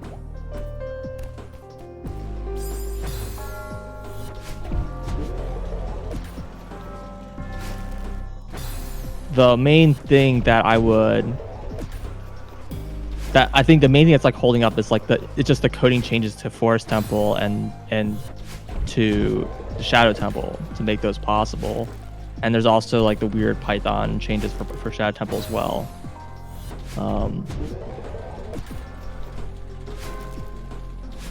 The patches. Well, there's like the logic changes that make it the key stuff work out. Yeah, sure. Yeah. And there's also but yeah, the code changes to like the door or block or however that's implemented in Shadow Temple, and having like an eye switch or something for Forest. And again, like we could just remove the like bow requirement, right? There could just be no bow requirement. But you feel like a signposted trigger isn't that bad? Maybe. I think players would not take kindly to that. You also have to be careful because like whenever I brought a lot of these kinds of stuff up, the people who play glitched logic like are gonna like have problems with some of these things. Because well, first of all, glitch logic can like skip most of these things anyways. You can go straight to the bosses in most of these dungeons. So it's like kind of moot, but you don't want to make it so that like this change. So like people who play glitch logic probably shouldn't be using this option anyways, honestly.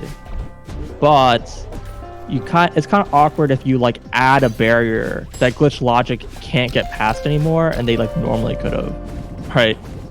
Yeah. Like so if you added like a wall before that shortcut, and like normally you can clip through there, so then it's like, well, now you can't. So it's like it's like something that people are like not going to be super happy about. So like that's like also kind of part of the reason I'm a little hesitant to add a barrier pretty much anywhere. Like there's nowhere you can really put it, to be honest. At least the one in Forest Temple is more okay because you don't clip through the elevator, you just clip through the floor. Like having the elevator trigger being set on a bow requirement, it doesn't actually affect glitch logic at all.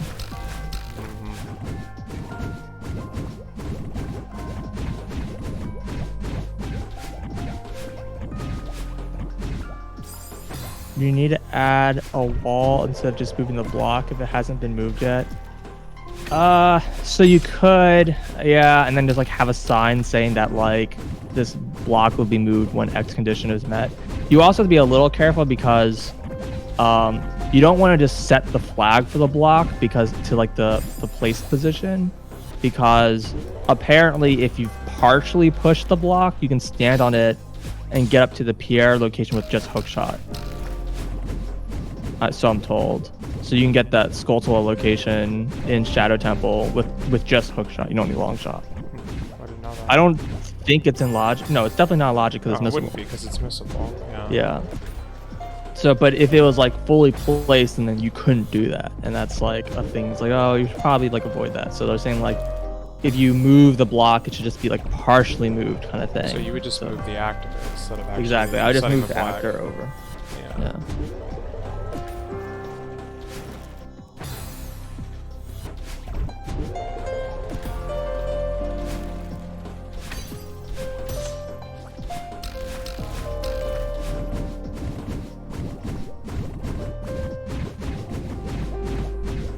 Now, apparently someone actually has a fork that has a number of these things already implemented. They don't have these two problematic things implemented, but apparently there's like already a fork that has like a similar feature. I don't remember which one it was. They linked it to me forever ago. So, and this is like a number of different people have requested this feature. Is why like even like I didn't come up with this idea, because it's like apparently like there's a number of people who would play with this, you know, tournament or not.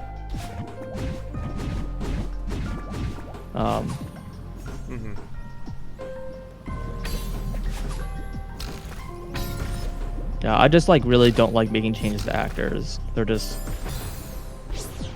just a lot of work to get done. Like, I don't mind trying to figure out how to do the stuff with the keys stuff and get that work, but like making the changes to the actors is gonna become a problem. Like the thing with the elevator might not be so bad because my guess is the elevator just checks for a certain, you know, event flag has been set, and then you can just like you put an ice switch and then you just change the actor so it searches for that flag instead. Like, it's probably actually not that hard, but it'll probably require an actor change so it looks for like the right flag. Custom actors is in like brand new ones or like actor changes? Because there's a ton of actor changes, but I don't know. Are there any like brand new actors? I don't think there's any custom, like actually custom actors. Yeah, but there's been a lot of modifications to existing actors. I mean, we have the know-how how to make custom actors. It's just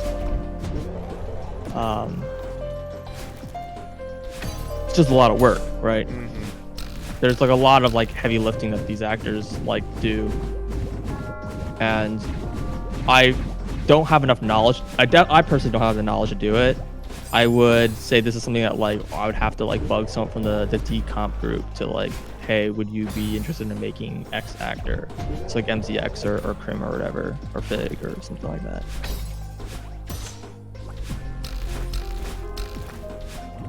Yeah, the thing is, a lot of these actors like already are like have like flags that let you change their behavior. That you can like, they have like some room flags that you can set, and so like it's not hard to say, hey, this actor should behave different than other instances of this actor by just like giving it a new unused value and then adding handles for that like type. But it's you like, so either way you still have to kind of like figure out like how the actor works and how it like uses that stuff. But I find that personally that's usually easier to do it that way than it is to make it from scratch, because you just need a much lower level understanding of what the actor is doing to make that possible.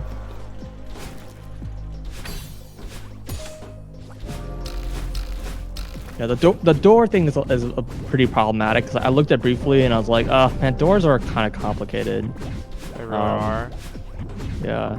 I feel like using when the glass blocks would be the way. It's just that it still would probably require a code change, just because I'm pretty sure that the behavior we want doesn't exist normally, and we'd have to like code in that like behavior type for the locked door.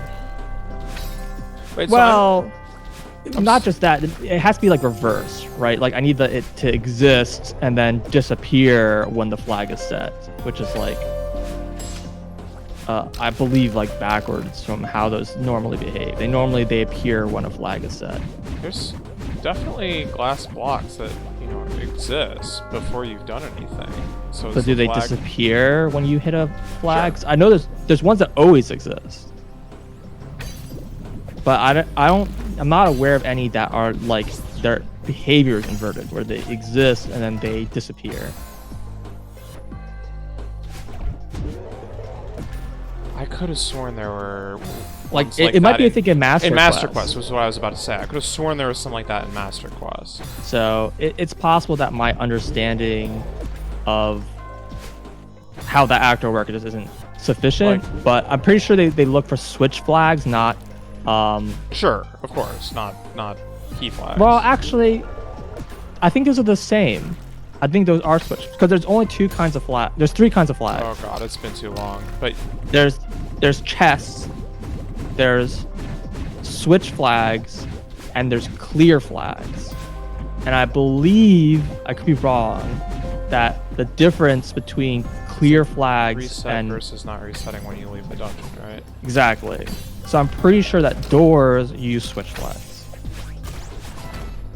And in fact, the reason why I'm pretty sure about this is because in Master Quest, there's a door in Water Temple that the door shares the same switch flag with a like shutter switch, and if you like do that shutter, and the locked door is actually like, it's basically normally impossible to actually even get to that locked door before you solve that shutter puzzle. So like in vanilla, you're not even aware the door exists, because every time you first get to the door, it's always unlocked. But it's like a bug because they share flags. And in Master Quest, sorry, in the 3DS version, they actually fixed that. They changed it to the different. And in the rando, we also fix it. The only time it ever comes up is if you do glitches. It's like is the only way you can even like see that door being randomly unlocked for no reason.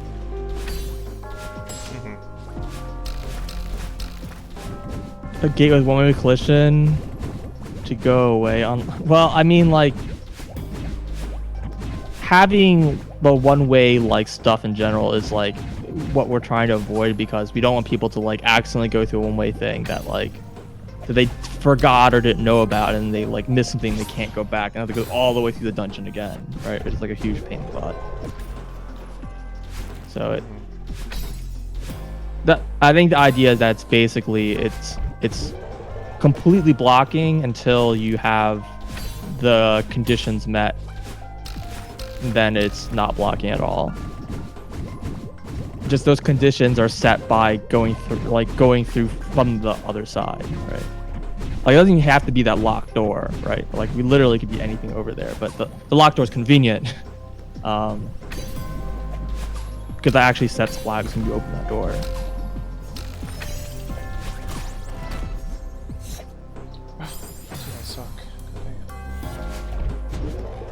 So yeah, maybe there's a way to get the glass blocks to behave that way, but I'm pretty sure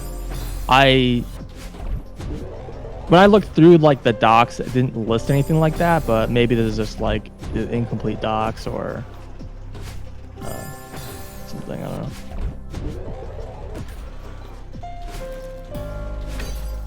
Because yeah, if there is way to make those glass blocks behave that way, they like in fact they already share switch, like they already using switch flags. That means that requires no code changes to implement. Well, no, that's but like wouldn't easy. they be clear flags if they were? If you wanted them to use the key, because those should be. No, keys are switch flags, not clear flags. Oh. Switch flags are permanent. The clear flags are temporary. Okay, gotcha. That naming seems backwards to me, but fine.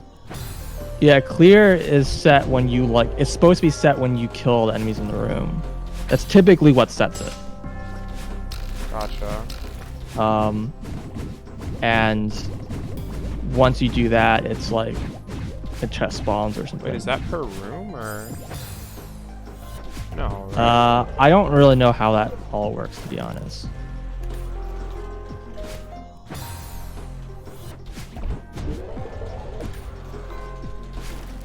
It's also possible that there's like just two sets of switch flags. One's permanent, one's temporary. Maybe. But I don't know how those are distinguished, because like nothing in the actor seems to really reference like which version it's using, and people talk about how it's usually pretty easy to switch from the permanent versus the temporary ones.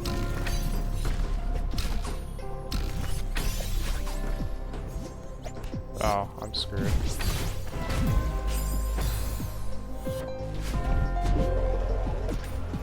Yeah, exactly. Open the door is the logic, then remove the gate. That's the goal.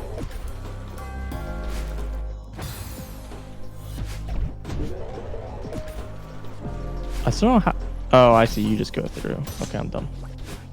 It's like, how do you get the jellyfish through that green block? You are way behind, dude. No, I was just the last few times you've been there, I'm just like. Oh, you didn't understand. Yeah, no, that wasn't my problem. My problem was just getting myself up there, like. And Oh yeah, I mean, it's not. I wasn't saying it was easy. I was just really like confused, like what you were trying to do. Yeah. Okay. Unfortunately, I think that this isn't like the full solution, because I think I want to keep one of these jellyfish around for like the next part, and I don't like exactly know. Well, it seems like if you throw the jellyfish against like the gates, and you can like dash into them after that you leave the dream block. I can get another double dash crystal in the worst case, except I messed it up just there. And then I should be able to get out with the jellyfish. Although I don't really remember exactly how to do the neutral drop input. Wasn't like you press down and then immediately Yeah, let you have to go. press down and then let go of grab, and then immediately press up and dash and re-press grab all at the same time. It's not Oh my fun. God. Yeah.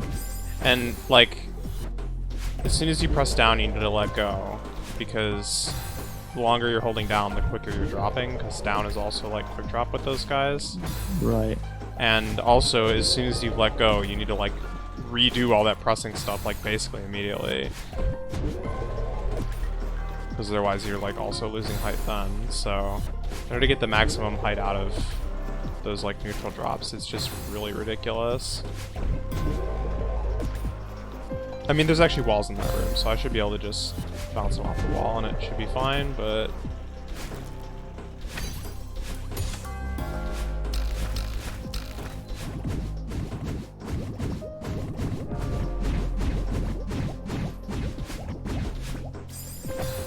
okay, when that happens.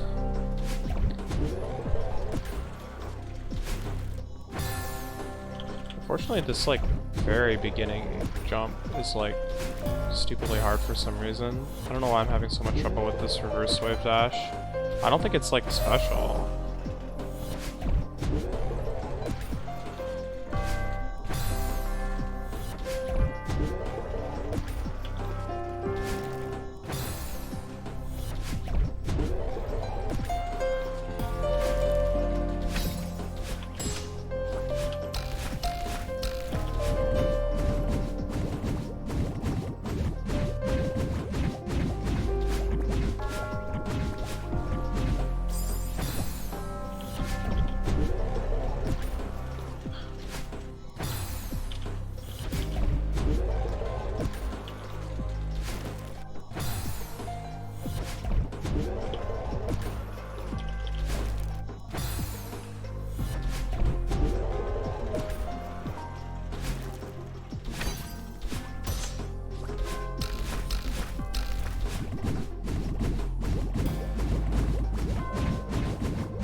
Anyways, I didn't know if you had any. I guess I don't really know if you have much like really to add to that idea,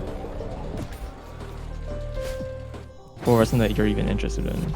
I mean, it seems like it could be nice, I guess. Unfortunately, it does kind of seem like the two dungeons where it makes the biggest difference are the ones that like are the hardest Most to implement. problematic. Yeah. Yeah. Do you think that the song at bosses is like okay if you play to that, or you think that's like has different problems still?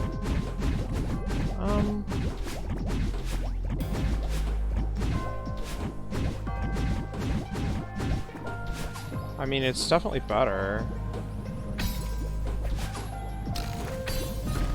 Also, I didn't put anything on any like the mini dungeons. And so the mini dungeons still have like items that's like still basically a full clear all those. Mm-hmm. I mean, kinda. I mean, I don't know. GTG kind of already is a little weird because it's like you need a lot of keys, so you kind of need a full clear, but you can always skip a few chests typically. Or one second.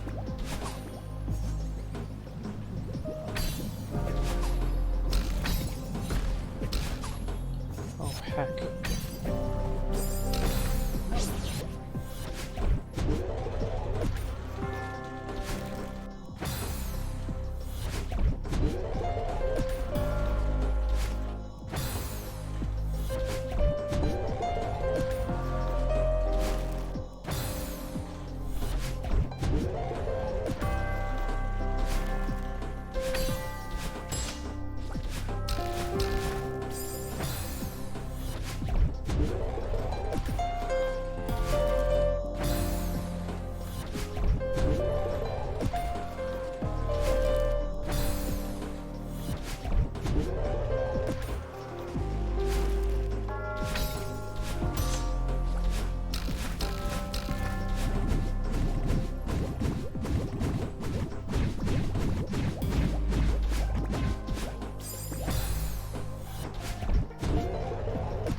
Alright, I'm back again.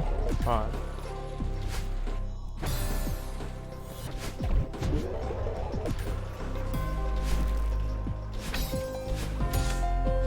Option. Have an option for mini dungeons leading to Iron Boots Serenade still being a song. Yeah, I would keep Serenade the song, and it'd be, yeah, it would be Ice Airs and Lens of Truth. Right. It's just that those dungeons don't have like, it's like, do we want to have shortcuts in those dungeons too, right? Because none of those dungeons normally have any kind of shortcut. But a lot of them, like, you can usually skip quite a bit if you wanted to skip everything. Like, Bottom the Well, you can, like, skip everything, right? And that's, like, the most common. And GTG, like, there's at least 2 keys that you don't need. So it's... But you still need to clear most of that dungeon. And, like, Ice Cavern, like, you kind of have to go through... You have to go through every room in the dungeon, but... You don't have to, like, get all the checks, I guess. I don't know. But I guess since they aren't that long, I mean, Ice Cavern isn't that long. That's like not that big of a deal. DTG is honestly the more problematic one, but I don't really know what kind of shortcut you would do beyond just like removing doors, which I think is bad. Yeah, just too many other checks that you get from those keys. How much of the wells require her master quest? Not much. You can skip a bunch if Blue Fire is available. Well, Blue Fire is normally available. You don't need anything to get the Blue Fire. It's just that how like if you melt some of the ice, you can get the Blue Fire faster, right? Yeah, I mean it's basically just getting like if the you silver skip rubies in that one room and then going to the first room with Blue Fire. That's what having it ahead of time skips. Which is, I mean, it's like a third of the dungeon, I guess, but... Well, if you have the ice melted, that's to like the... Dude. That heads to the push block room, then you can skip both, like all of the first like side rooms, because you don't need to get Blue Fire at all. And then you just go to the push block room and there's Blue Fire in that room that you can pick up. So in theory, you could do that, and then you pretty much skip most of the checks. But I don't really know if that's...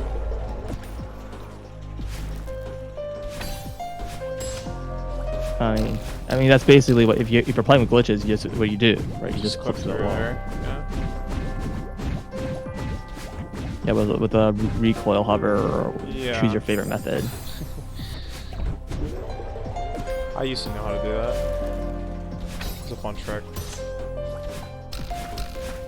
But that would be the shortcut I would do, and that then is remove that one red wall because it doesn't change like really any item requirements, and it. Like you still need a bottle, for example.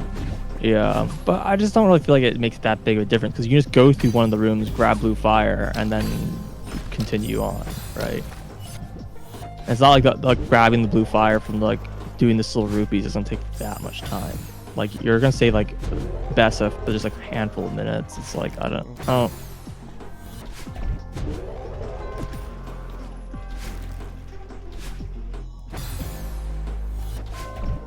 But honestly, if you're at Ice Cavern, why aren't you just like full clearing it anyway? I mean, Well, I guess if you already have know everything, it's but barren, right? Yeah, that's kind of like the main thing. It's like if you know it's barren, but it's like yeah, you just don't open the chest. Like you just run through it.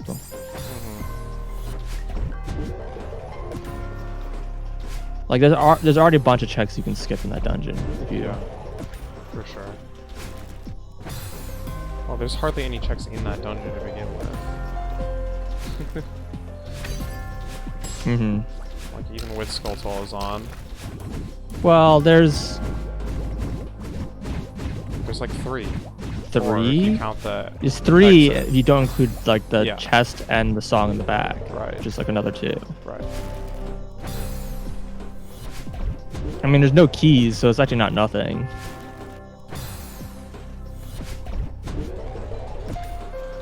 So it doesn't even have a map. Yeah, it does. Those are the 3 things: map, compass, and a heart piece. Oh. Oh, well, okay. So yeah, there's only 3 items. Yeah, I just don't really feel comfortable putting skips on there. And it's like, it seems like if we're gonna do it for like the other if we're not doing the other mini dungeons, it seems a little weird to do for that one. I find I feel a little weird doing anything even to like, to Deku Tree, because it's a short dungeon. But like the only thing I think of is just like make it like free B1 skip, but it's like, yeah, but I also kind of don't like the idea of like just like, I like the idea of like people who know tricks have like an advantage, right? To some extent, like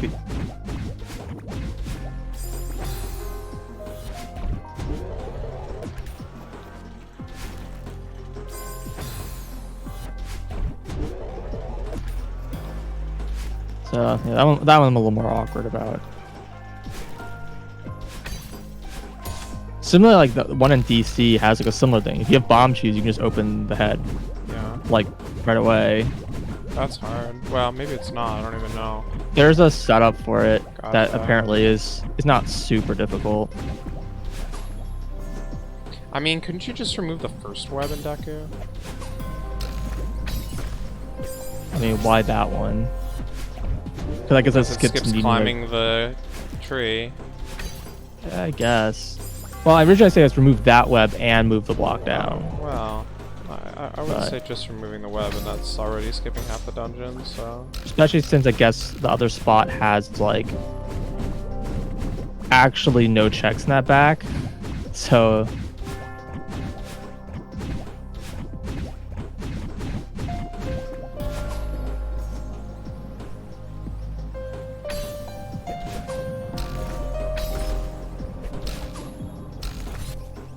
Ugh.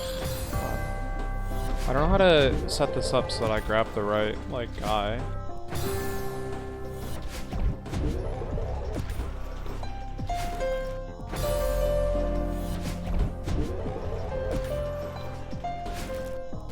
But yeah, I'm breaking the first web. And the reason why only I kind of like that is because otherwise there's like checks you're gonna want to get going up, and that like totally skips like that out entirely, right? Right. Like you would. You would have to consciously go up. Mm-hmm.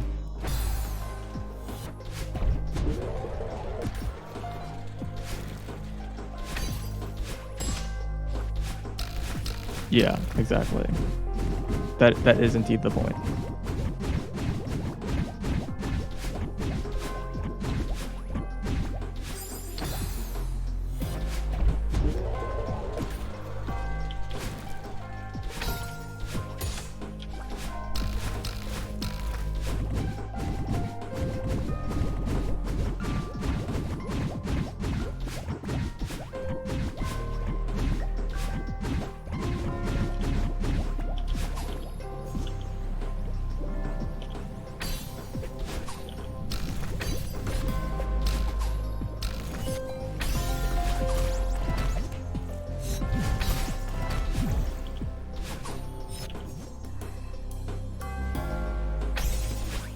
Dude, you gotta be joking. Why didn't that work? Like, why didn't I guess I didn't press the regrab button or something. Ugh. Dang it.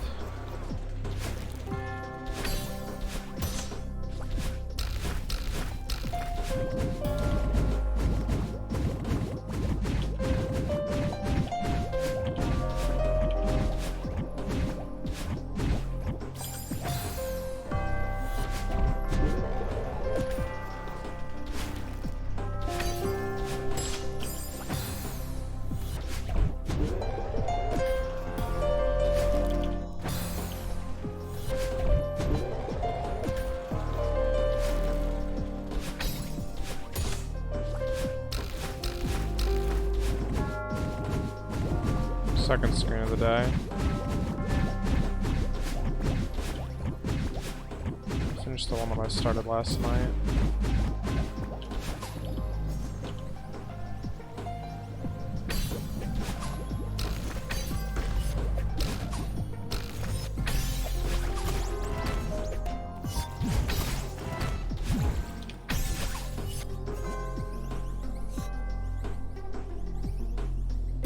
Ah! I wasn't paying attention. Okay, well, that's fine. I understand now.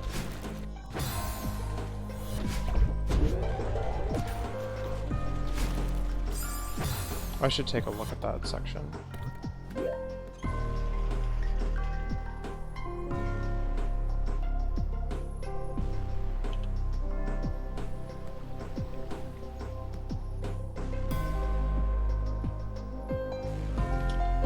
Toss the jelly. Oh, I don't like that gap at all.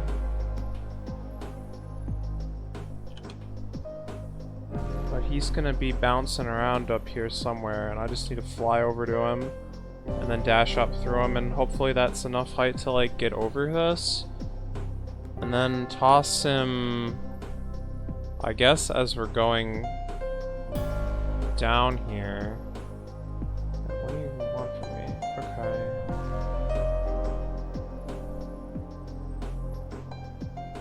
Yeah, dash, dash. Grab the jelly. Drop the jelly. And then dash through the dream block, I guess.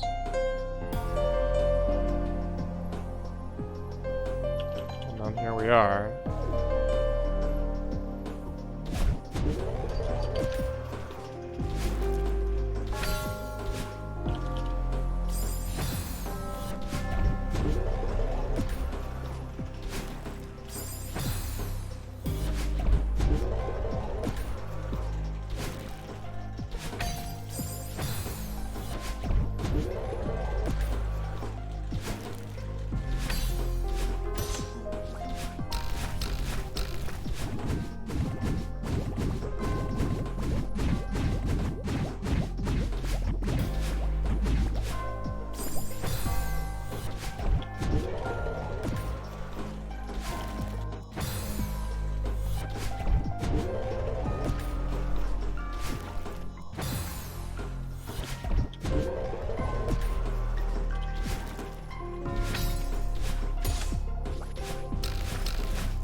Excuse me?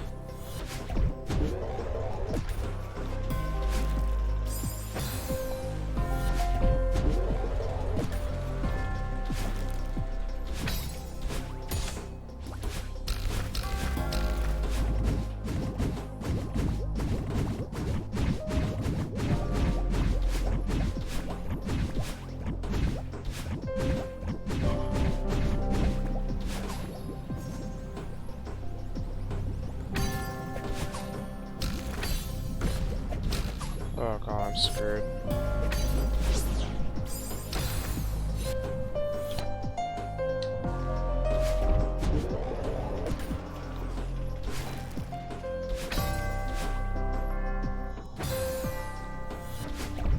Freestanding overworld heart piece locations. Be another option for fixed song locations. Sorry, say that again. Freestanding overworld piece locations.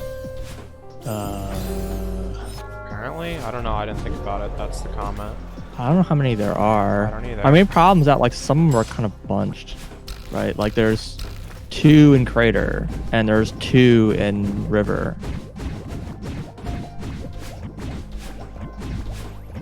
Yeah. So like I'd be a little worried that like there's too many, like the distribution's like a little weird, I guess what I'm kind of getting at.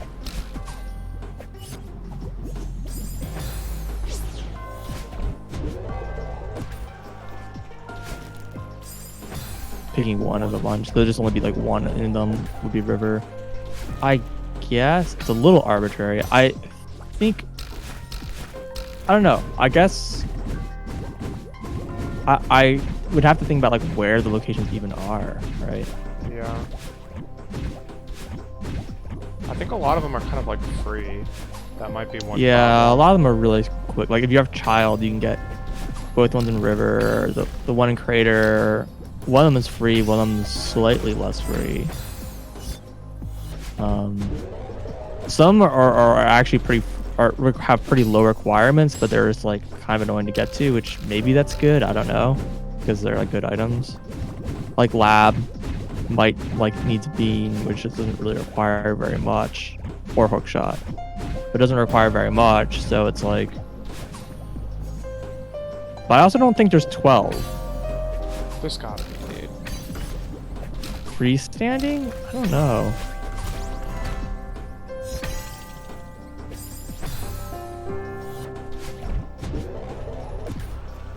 And there's also I mean, there's Desert Colossus, there's there's the Colossus, one in yeah. Canyon. Well, there's actually technically 2 in Canyon, right? There's 2 in Canyon. Yeah, because I think a There's lot of one in places have Graveyard. 2, which is like kind of... Graveyard has There's- 1. All these are almost like a lot of these are either are free or require just beans. Beans, yeah. So it's like, okay. Beans, the magical fruit. You end up starting with like a ton of songs. Yeah. Like there's no freestanding location that has like high requirements. Like Colossus is the worst, but all you really need to do is you just need to have Requiem Spirit. You need Requiem Spirit and you need explosives. I think you might be able to get away with Scale as well. Yeah. So like sure. Scale or explosives plus Requiem is the requirement, plus adult and child access. But most people play open door time.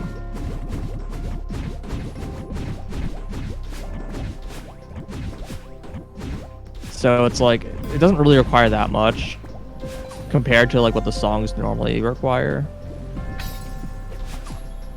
I don't know, a lot of the current songs are also like basically no checks, right?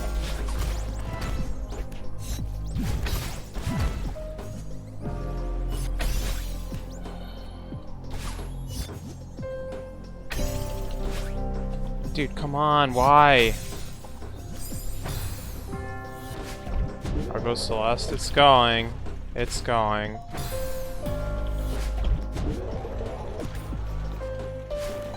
Yeah, well, there's 4 long rooms at least in this level. This is room number 4. It's probably just as long, if not longer.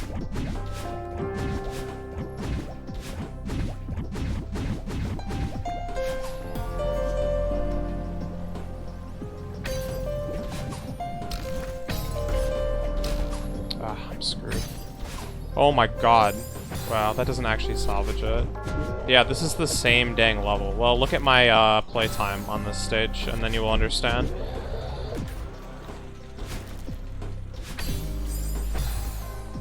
Yeah. Yeah. Yeah. Dude, I still can't believe this is only a world 3 out of 5. Like, what the heck?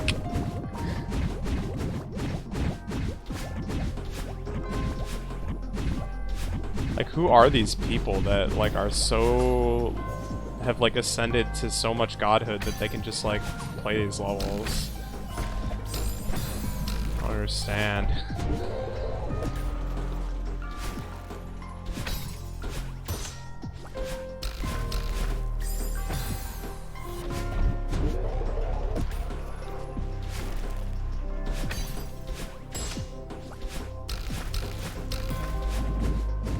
Supposedly, a fair number of the expert stages should be within my grasp. That is area 4. Given that I was able to clear all the advanced stages, but I mean, god dang it. 2 can, 2 river, 2 fountain. 1 in graveyard, 1 in windmill, 1 in long, oh cat, okay, 1 in mountain trail and Colossus. There's also 1 in long one. Yeah, there's also 1 on top of Dodongo's cavern. There's 2 in. Well, you said trail already. Oh, trail? Trail. I see. There's 2 in crater. There's 2 in crater. There's there's 1, well, yeah, there's 1 in Hyrule Field. Yeah, there's 1 in Hyrule Field. So that's 14. 5 fire locations in ice. There aren't 5 freestanding items in ice, there's just 1. Oh, there's, no. There's 2 in Zora's Fountain. We already said Zora's Fountain. Oh. He said 2 in Zora's Fountain. He said and there is red one in fire. Ice Cavern. There's only 1 that's locked on red fire, and that's in Ice Cavern. Yeah.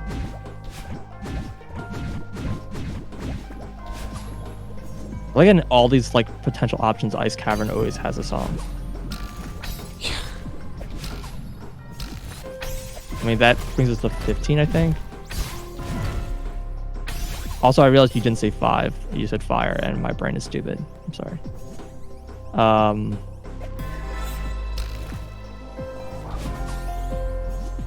Let me say, okay, so there are at least Oh god, so 12. fast.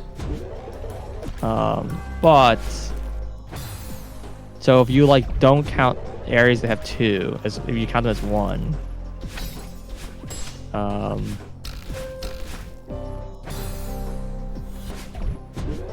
I think you have 10.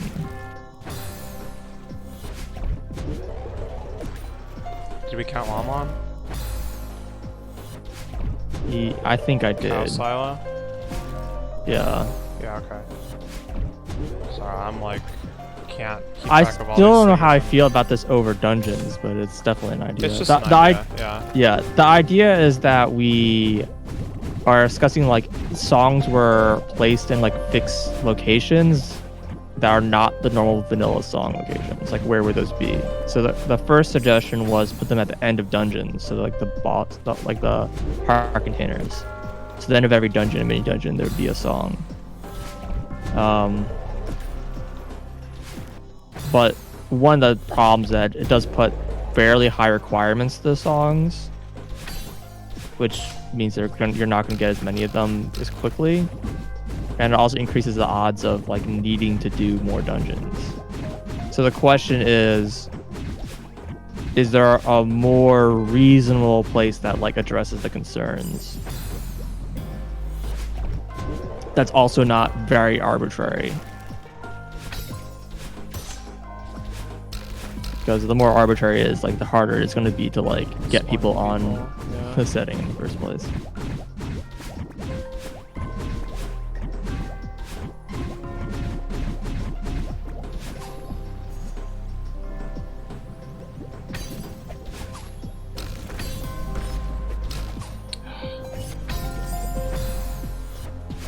How many cows are there? Please no. There's literally like 3 cows in Lon Lon, I think.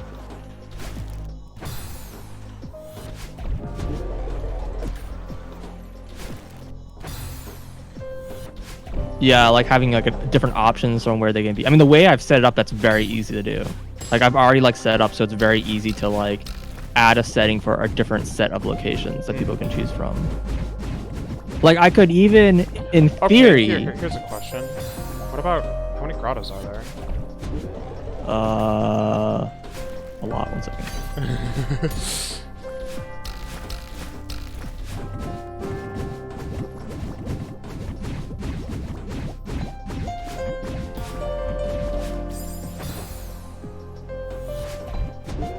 My cat's playing a game where she keeps jumping onto my work desk, and so I keep having to go and put her down.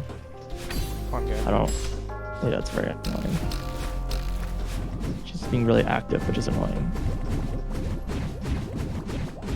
I can try to look up that number.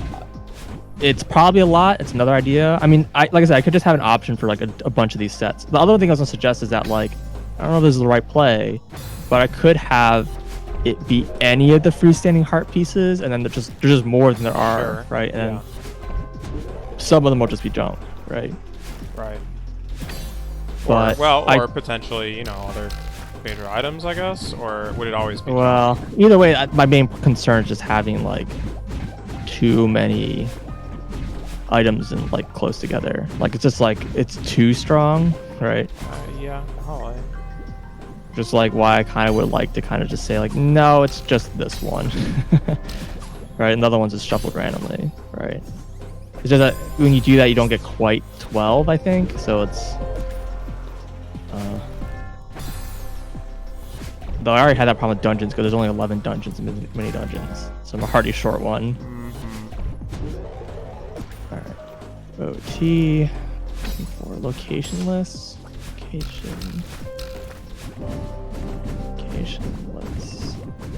I think the type is grotto.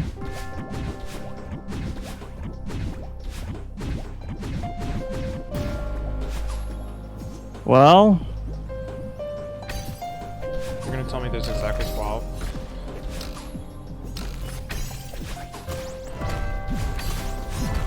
Go on. Oh, hold on, I'm still counting. Oh god. I'm making sure I had the number correct.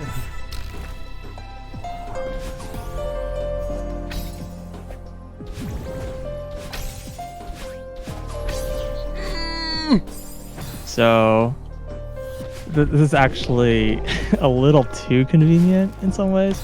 There are 11 and the 1 heart piece. What, the Tektite one? Yeah. Wait, but what does that count? Does that count? I'm talking Chest. like Grotto chest. Yeah, but does that count like the Redead Grotto and like the Wolfos Grotto, or? Yes. Okay. All chest grottos is 11. Okay. So then there's the tech type ones, and there's like what, the 2 scrub ones, I guess. Would be the other. Yeah. So it's the CAC Redead chest, CAC Open Grotto, the Wolfos one, Hyrule Field. There's 3 in Hyrule Field. There's the one in Zora's River. This one's in Kokiri Forest. There's one in Lost Woods. There's one on the trail and one in the crater. And then Tektite. The problem I have with that is that the distribution is horrible. Yeah, I agree. You end up with like 4 chests, like 4 songs in Hyrule Field. I mean, they have requirements, but... Some. I mean, Tektite one's the heaviest and it requires... But a lot of them require either nothing. Most of them can be opened with just explosives. Right, well, there's ones that do require Song of Storms, which is kind of interesting, but...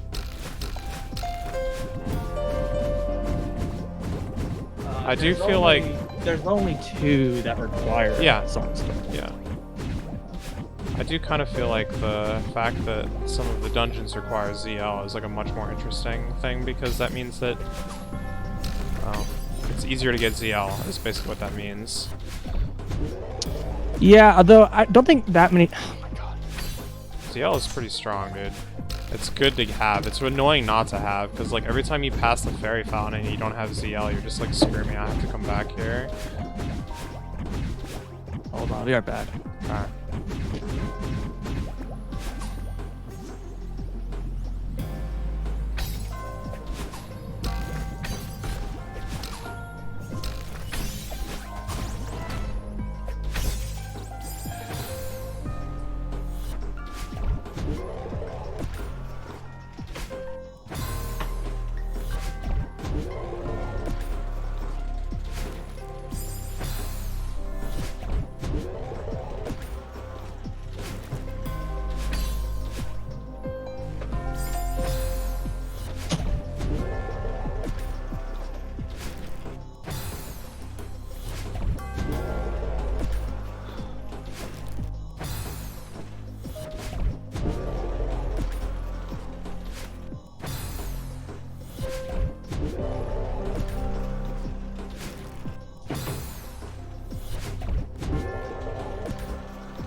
Alright, I'm back.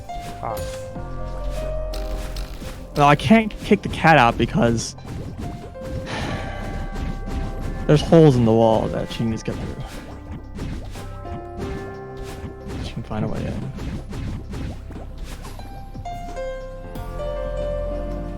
She's gonna get in trouble somewhere else anyways. Sorry, you're saying something about the dungeons? Oh, I was just saying that there's enough dungeons that have ZL requirements that it makes ZL easier to get if, well, easier comparatively. So the problem is that you need it. You need it for Jabu. You need it for Ice. What else do you need it for? Bottom of the well.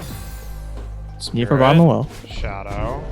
Wait, hold on. What do you need it for? Spirit and Shadow. Well, you need it for Shadow. What do you need for Spirit for? Potentially. There is a ZL door in Spirit.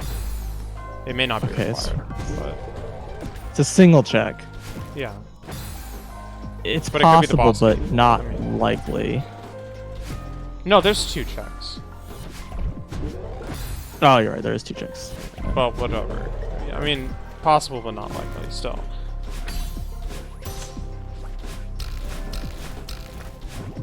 Water temple.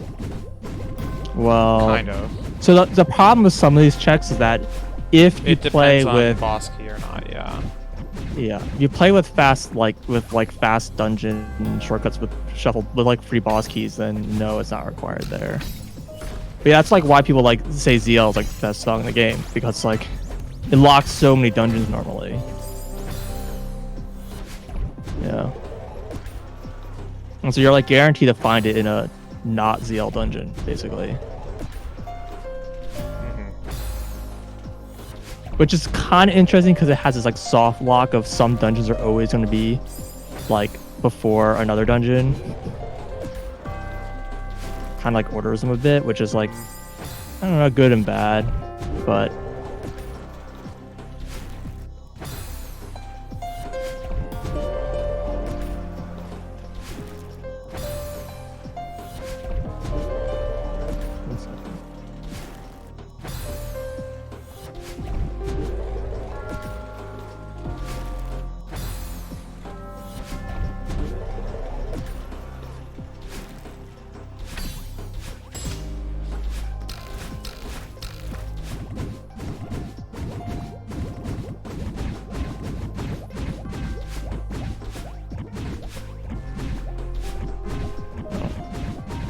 so I still think dungeons is still the best, but it's... I don't even know if I want to include the option for grottos or heart pieces just because they're just... Yeah, I mean, they're awkward. They're awkward and the requirements are just too low, annoyingly. Yeah. But it's nice that their numbers work out, it's just the distribution is...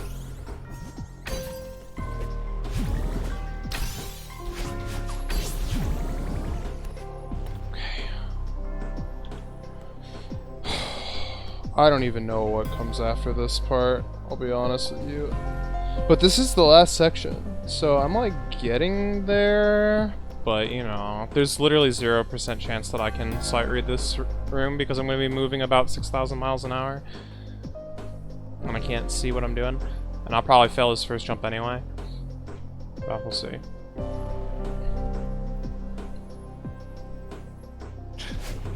Man, you could do mini games. Oh, dang. Okay. Yeah, dude. Sounds awesome. I love mini games.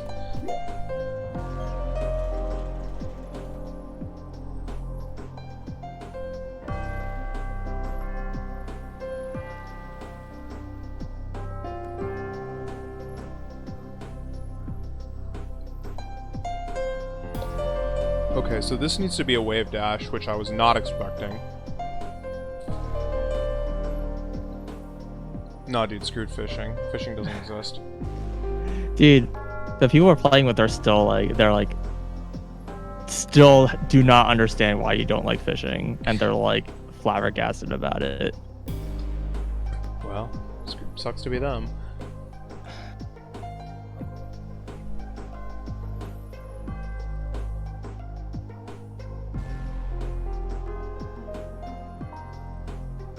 Is this really gonna end with a wave dash off of like a super fast Kevin? I'm not looking forward to that.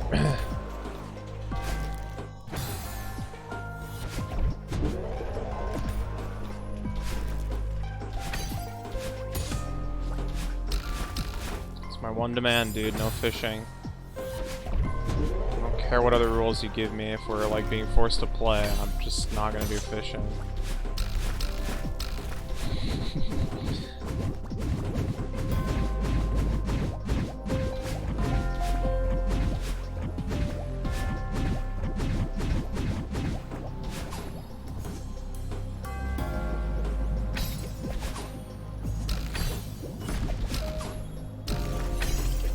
Oh, that sucks. That sucks hard. I don't think this is recoverable.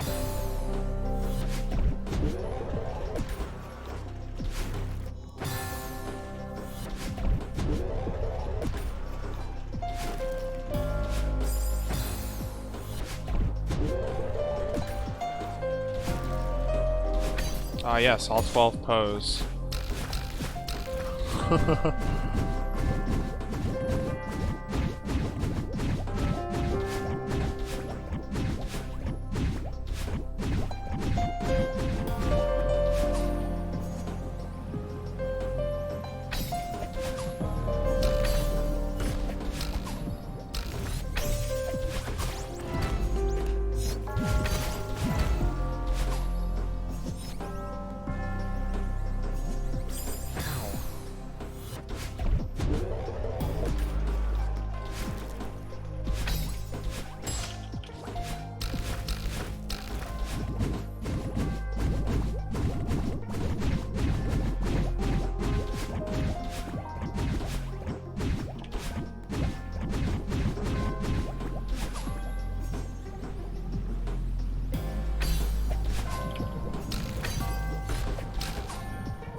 Wait, what happened?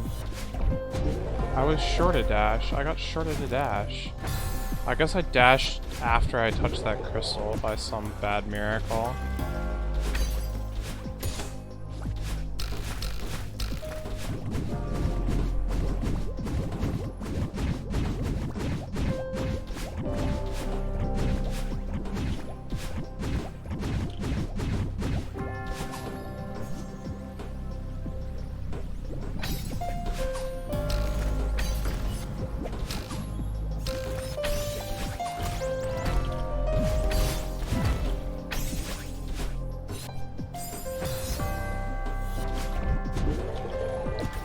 Well, one thing about...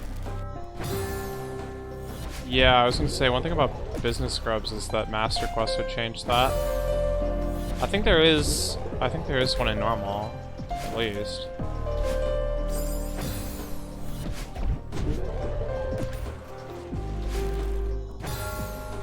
Is there any dungeons with business scrubs other than DC? Yeah, Jabu and Ganon's Castle. Castle, yeah.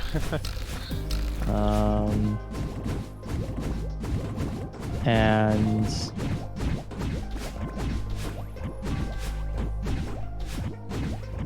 I think there's like one more. I forgot what it was.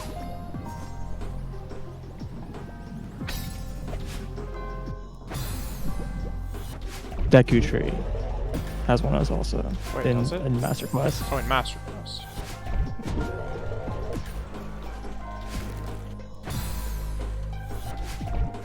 Is that normal or Master Quest?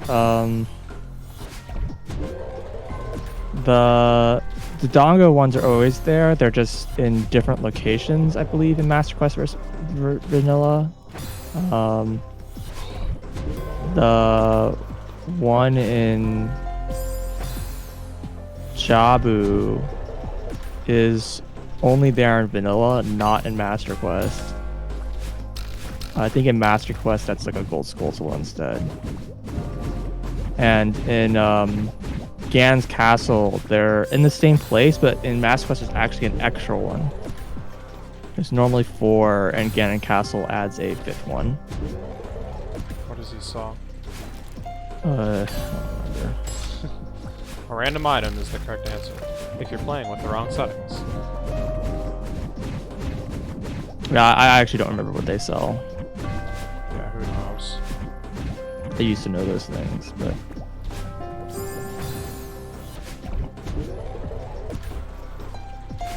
Junk, basically.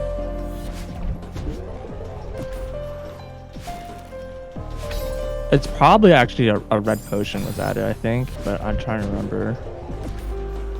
Well, I don't even know what was sold before, so... They sell some of everything. Exactly. Like bombs and arrows and... crap.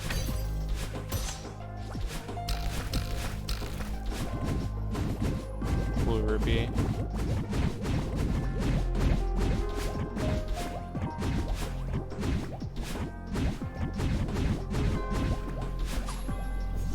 Confetti. Bigger confetti bag.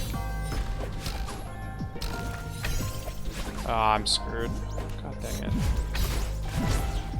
Sneak through the gap. Just demo dash. You can do it, I believe. You don't need the jellyfish for the next section.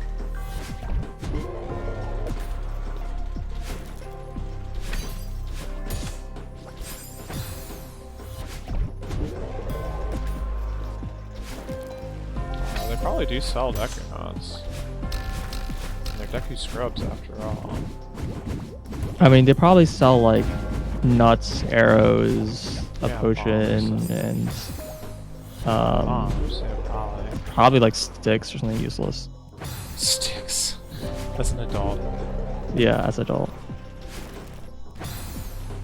And they're not selling seeds.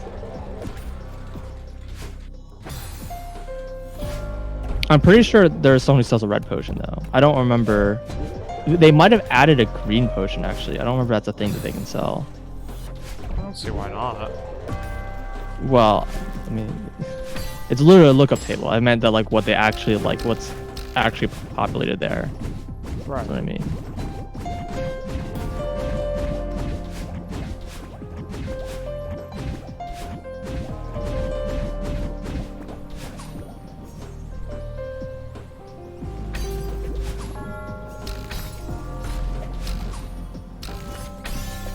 Ah, dude, stop doing that.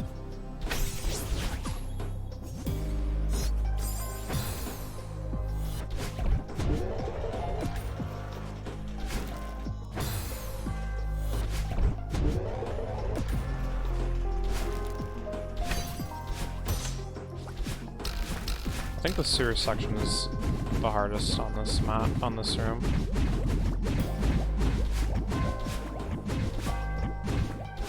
It kind of scares me because there was someone in here the other day who was like, oh yeah, you could probably do some of the expert ones because it's just like, you know, jellyfish stuff. It's like, you know, slow pace. It's not very intense. And I'm like, but I suck at jellyfish.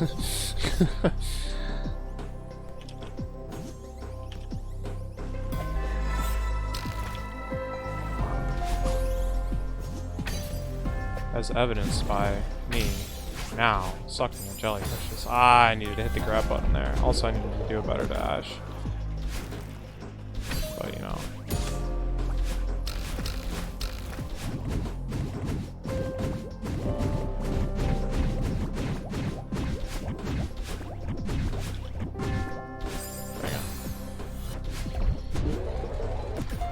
But actually the hardest part of this room is this first jump.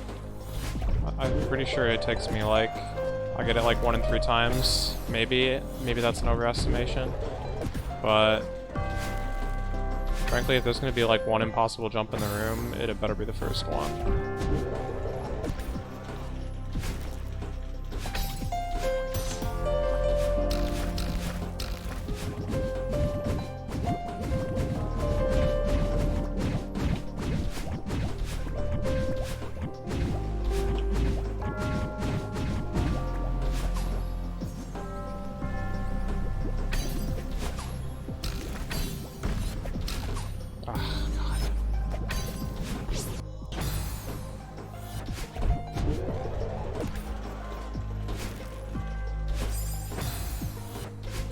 At the end, you only have to do it once. That's true.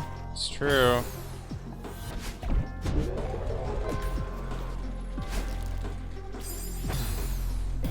Except that you have to do the rest of the stage every time that you fail it. So, there's that.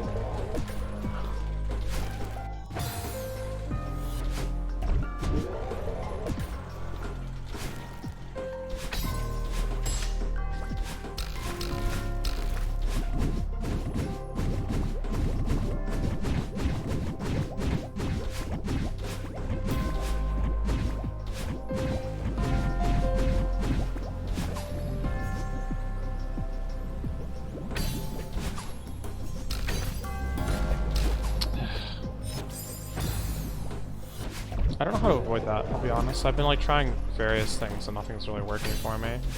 Just get it sometimes and sometimes I don't.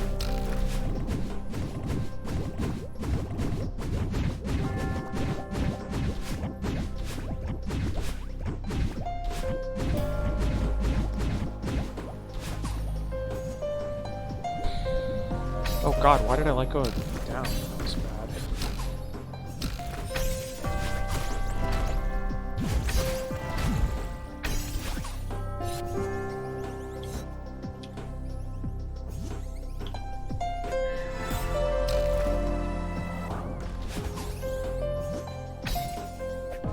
Oh. Any challenge to the bubble snake? I mean, you have to be pressing the directions as you go through it. It doesn't just, like, automatically send you through. Like, if you don't, you would probably end up in, like, spikes or whatever. It's not hard, but you have to, like, do something.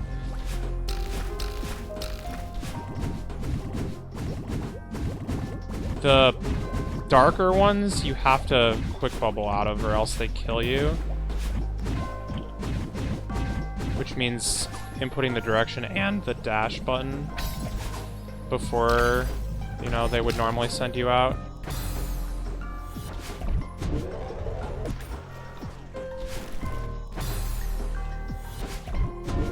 Yeah, if you stay in them for too long, you just die. And by too long, I don't actually mean very long. You gotta go pretty fast.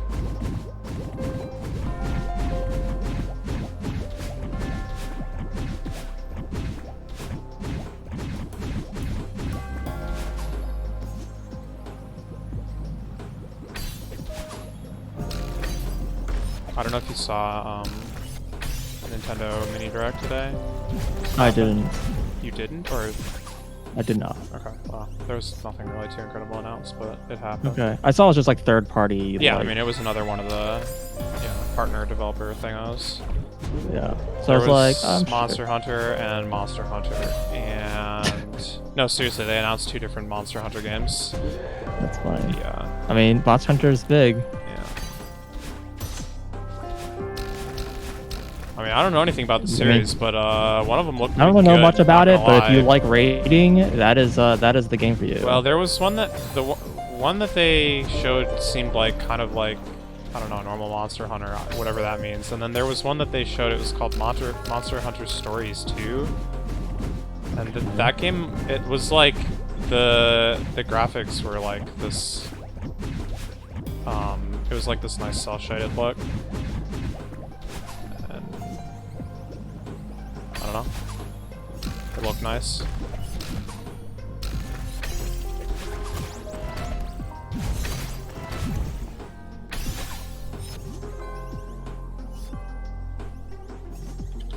Something about the last remaining dragon of its kind or something like that. Who knows? Or whatever they are. Probably not really dragons, but you know. I don't know. I don't know Monster Hunter at all. Okay.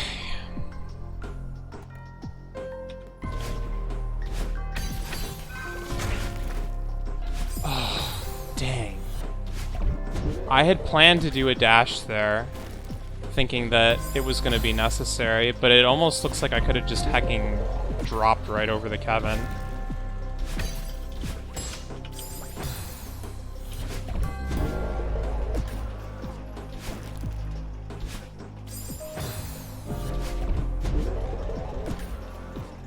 I'm sitting here with a 32-second delay. Is that how many seconds there are in the world? The entire world.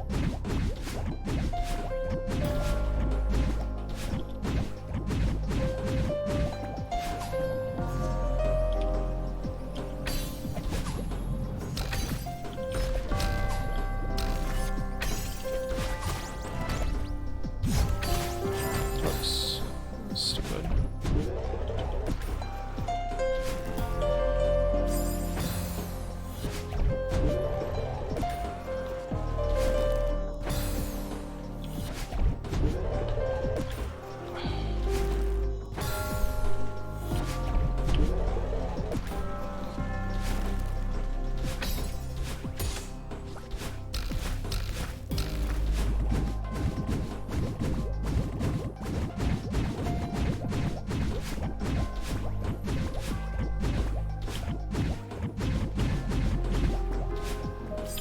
Yo, I've done a diagonal dash there more times than I'd like to count, and I'm not really sure why it's happening. Like, I'm definitely not, like, intending to do that.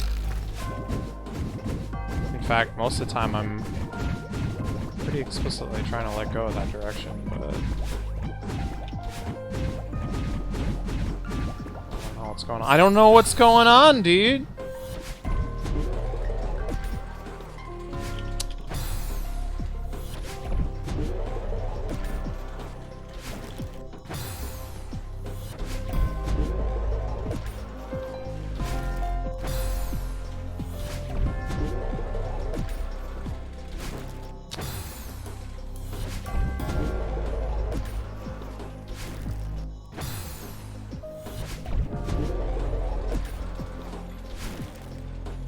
How many deaths do you guys think I'm gonna have on this stage when I'm finally done with it?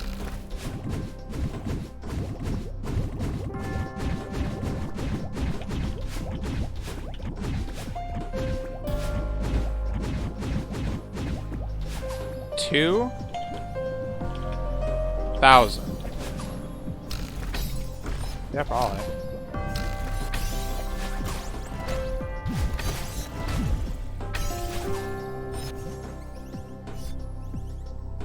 $6,000.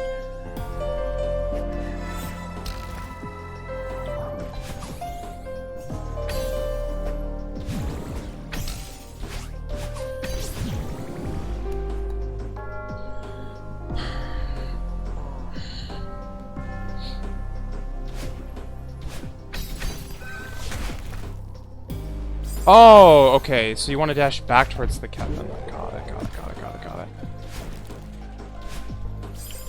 Look, if I can make it like one piece further every time I get there, it'll only take me like 7 attempts or something. That was what, attempt 3? 4? 3.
There was something else they showed that I thought was like probably noteworthy, but I didn't care.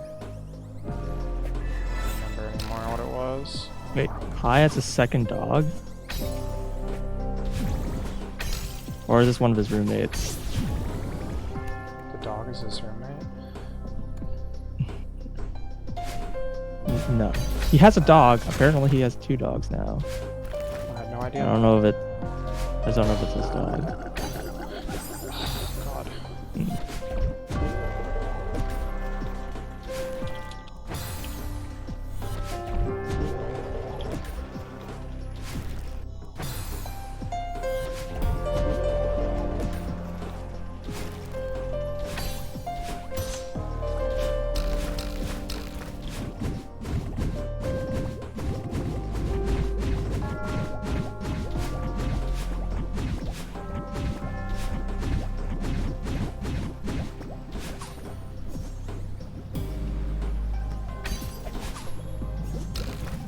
Oh God. Yeah, there are.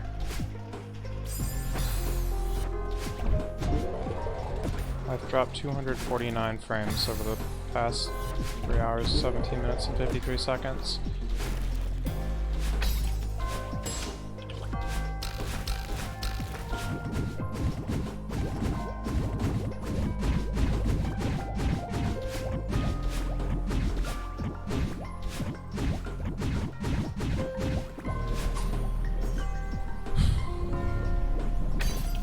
Oh shoot, I'm just zooming like really far out there.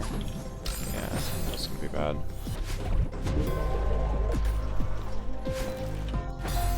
Okay, it's not his, okay.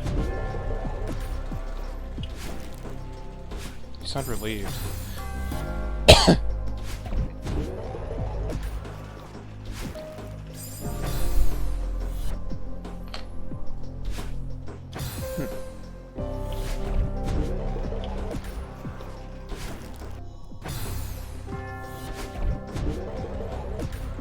Oh yeah, fitness boxing, heck yeah.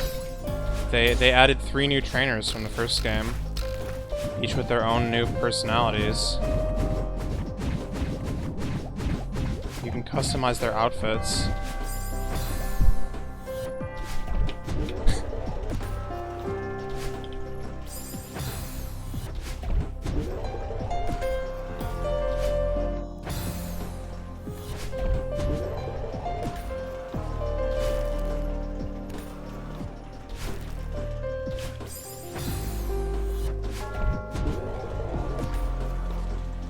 Yeah, same.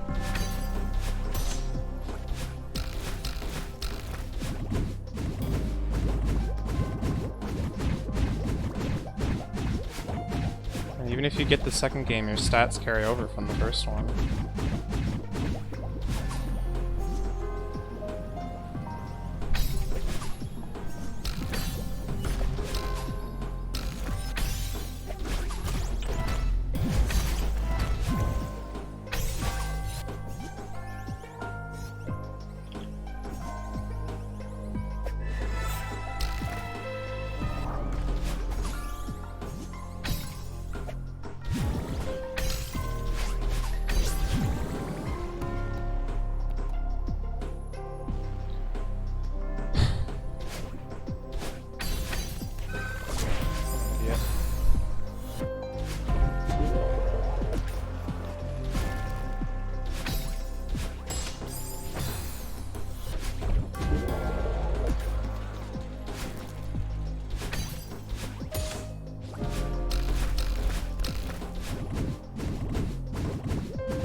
Oh, Disgaea, that's the thing. Disgaea 6, they announced. That was their, like, final announcement.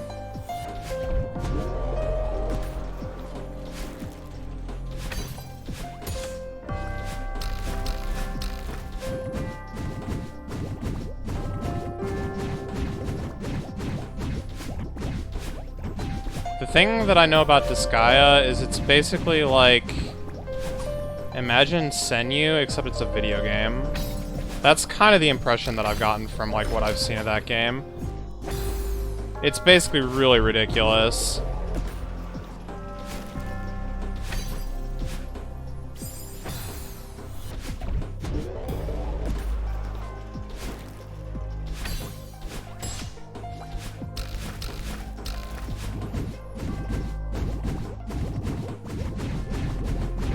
I think it's like a tactics game. Like I think it's turn-based. Like you're on a board or whatever, and you command your dudes around and have them do like millions of damage per attack. That's like one of the things in that game that is like, I don't know. Apparently, just like I don't know if it's a joke or what, but basically like. The numbers in that game are just like outrageously large just for the sake of it. So like things do like they said in this game things will do in the quadrillions of damage just because, you know, they got one up the last game by a couple digits. And like the player characters levels cap out at like a billion or something like that. It's like what? Oh god, you gotta be kidding me. I didn't know you could die that way.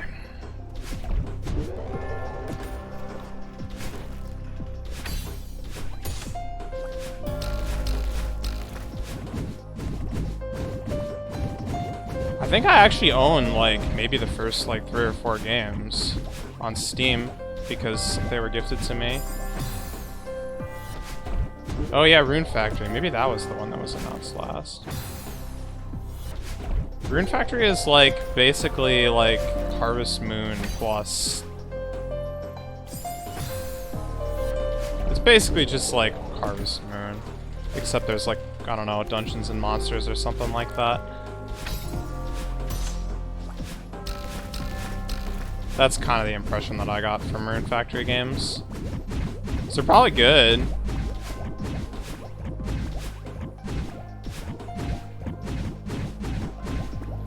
Yeah, I think I watched a bunch of OmniGamer play Rune Factory 5, and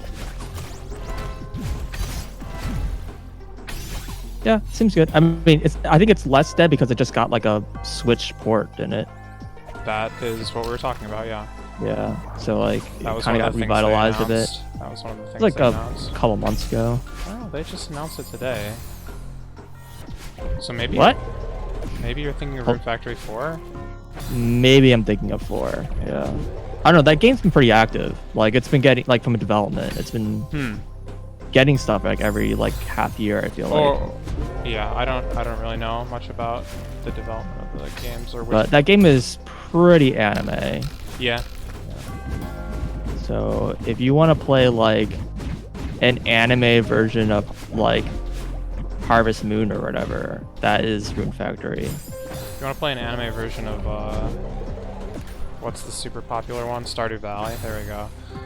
Yeah, same kind of. I mean, Harvest Moon was already kind of anime. That's why I'm trying to. This game is just like, yeah, this game is really anime.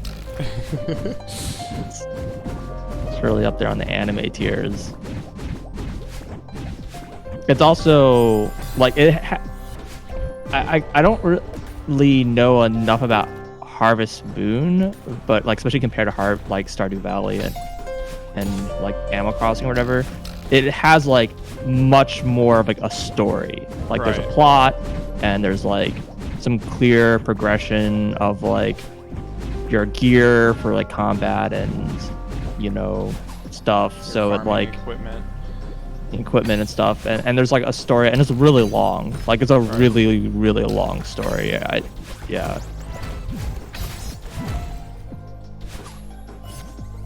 Must stay clean. Yeah. The one kind of like big weird thing about Rune Factory for me though is that it goes it really wants to be a JRPG. Like it goes super overboard with like stats and levels. Like you can level like everything in that game. Like you can level like sleeping and level picking up things off the ground, and yeah, it's really ridiculous. Your climbing stairs stat, dude. Yeah, there's a lot of stats in that game. I bet you it doesn't have an archaeology stat though.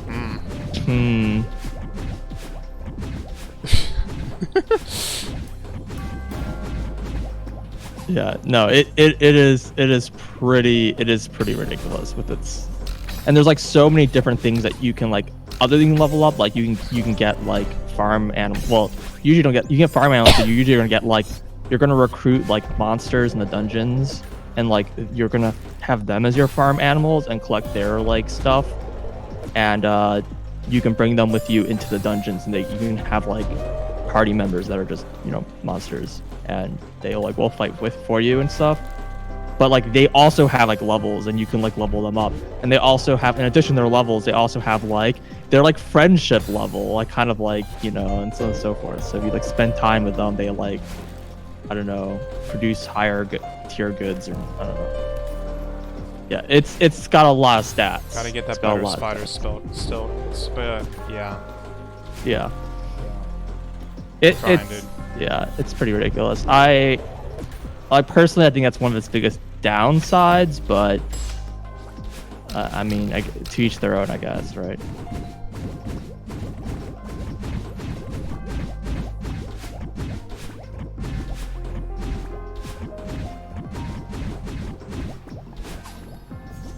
I get that grinding in.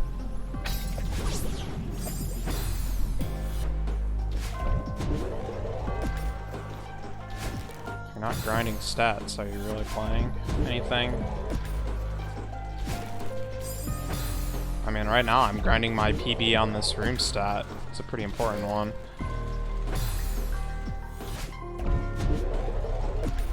Currently PB is grabbing the Kevin stat. I need to level up my Kevin grabbing. Well, actually I need to level up my Kevin wall bouncing. Haven't learned that one yet.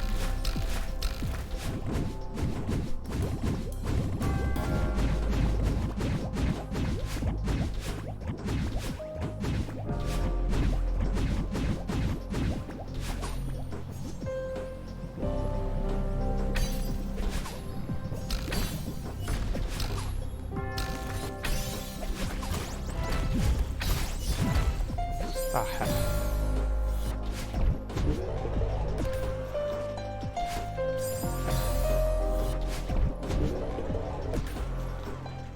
I did see that, yes. It was one of the people on the couch, I think. That was funny. That was the Alberry's task. Well, do you know who did that replacement, of course? Kevin. Yeah. I mean, he was there, yeah. Yeah. Yeah, he was like showing it to me. We were doing like audio tests with it. Oh, so you knew. Oh, I knew. Yeah. Yeah, because he said during the run, like, only, like, a very few people knew about this beforehand. It was on a very need-to-know basis. Yeah, I knew. Nice. Yeah. Amazing. Yeah, he got Bubbles Fuego's laugh, I believe. And, like, it was... I thought it was Covert Muffin. Oh yeah, Covert Muffins. Yeah. That's right. Yeah, and he like had to get a bunch of different like laugh samples. Yeah, and they, yeah. like, randomly chooses like a different one. Yeah.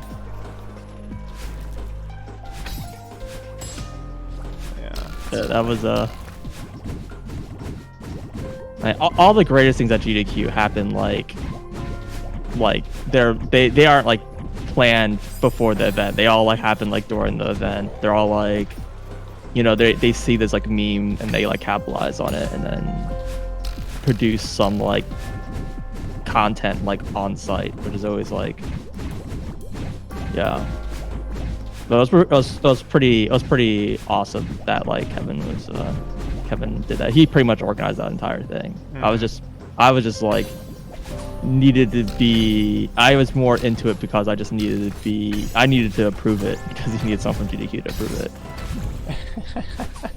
But I don't think I was running audio for that, so I think whoever was on the board didn't know. I'm trying to remember.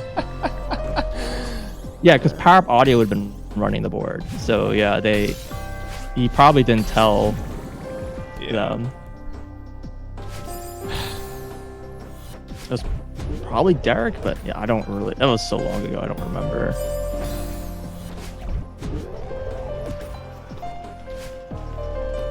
Yeah, it was pretty good.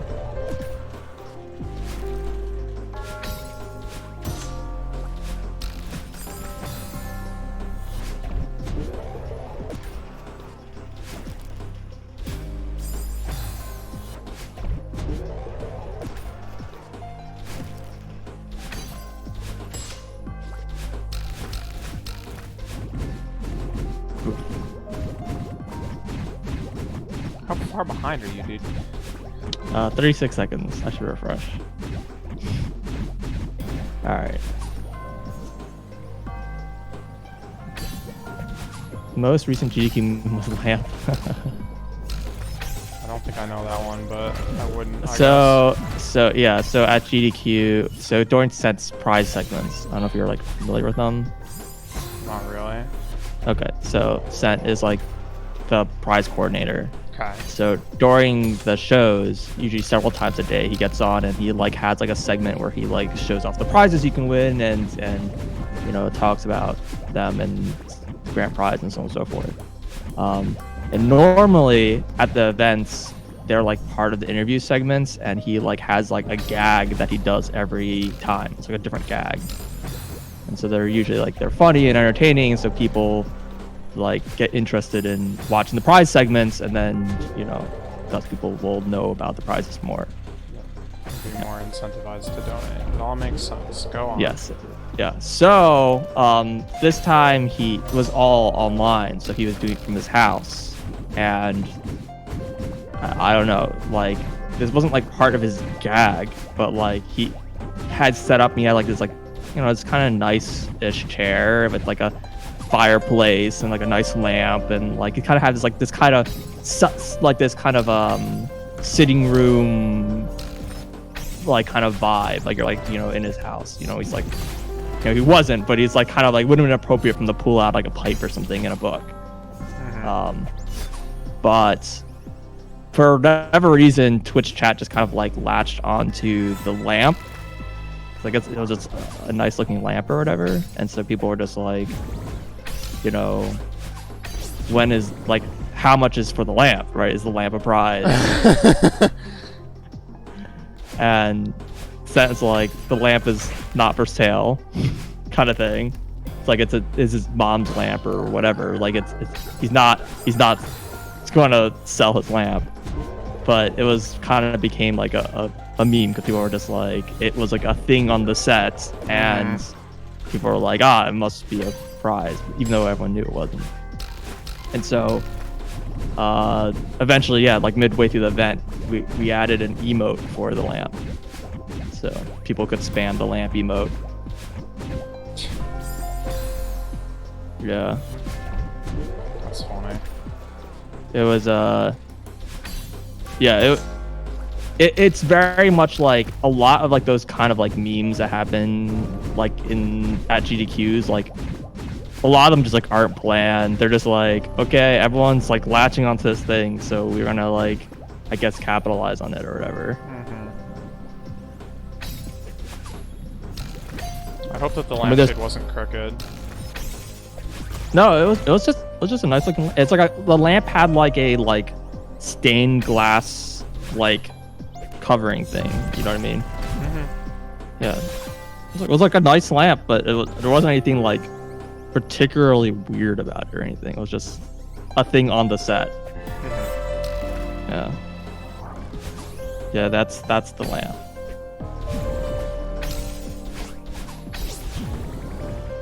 Sorry, crooked lampshade thing is a Kanazuki no Miko meme. I see. We all watched an anime recently where, like, for no apparent reason, every lampshade in, like, the entire anime was just crooked, and it was really bothering us. And, like, funny. Yeah, I don't know. It almost seemed like it was, like, this inside joke or something, despite the fact that, like, the anime was fairly serious.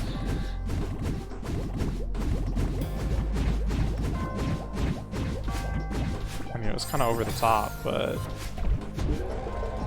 was serious, like us. It's just these crooked lampshades all over the dang place.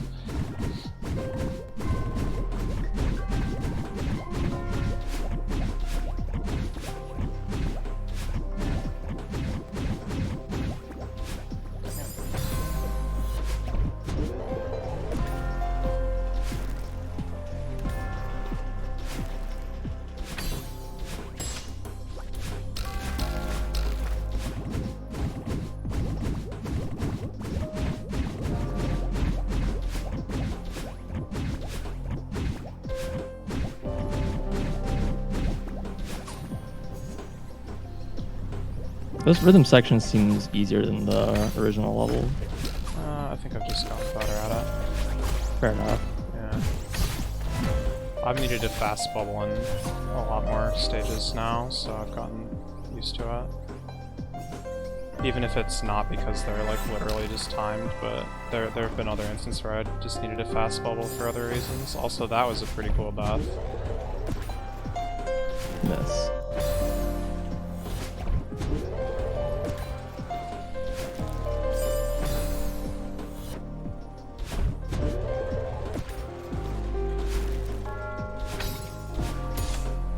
I still think the hardest section is the sewer section, despite it being like the lowest input section. I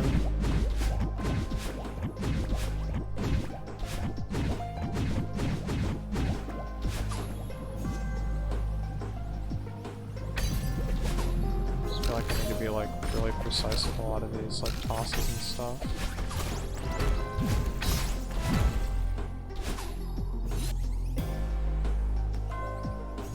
Been getting better at like recovering if I goof, but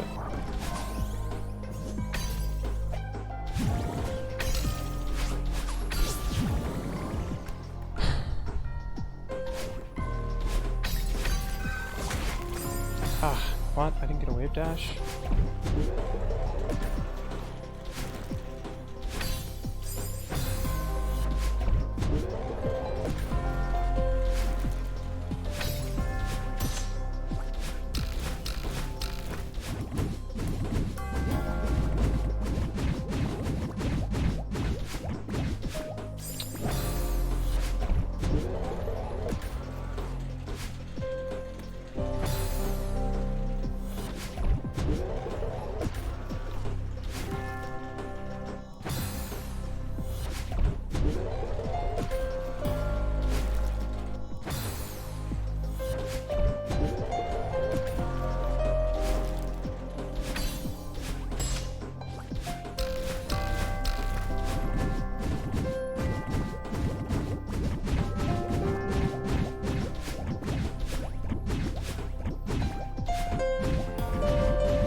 Whoa, it just dropped a frame at like the critical moment. It was pretty uncool.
That's like about the cleanest way to do that.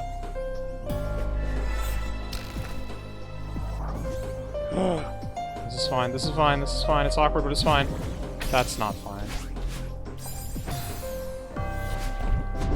So why did that happen? Is it because I tossed him too late? I didn't exactly see. Just kind of feel a little bit too focused on my own character.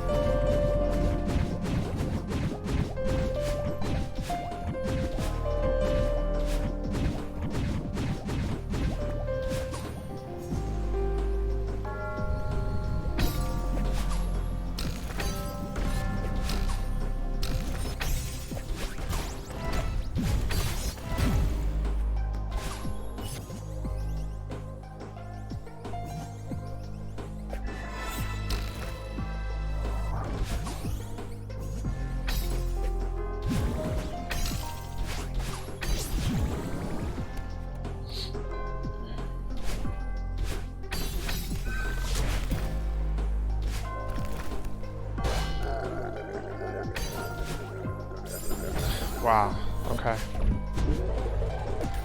You can't, like, go full force on that, because you'll get lost. I don't even know what that means, though. Like, what am I supposed to hacking press?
Oh god. Why?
Ugh.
A little far.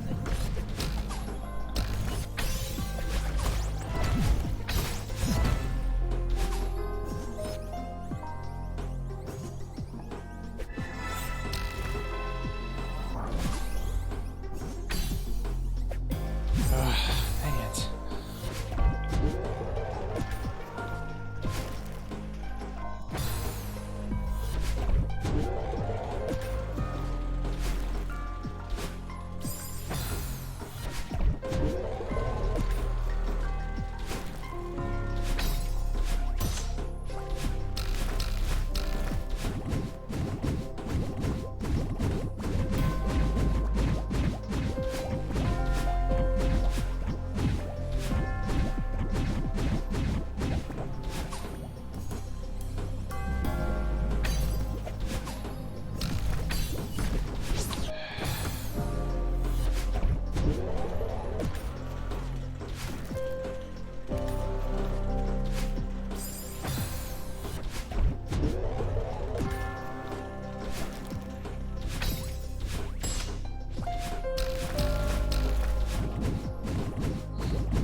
That's bad. I don't think I can salvage that if I wanted to.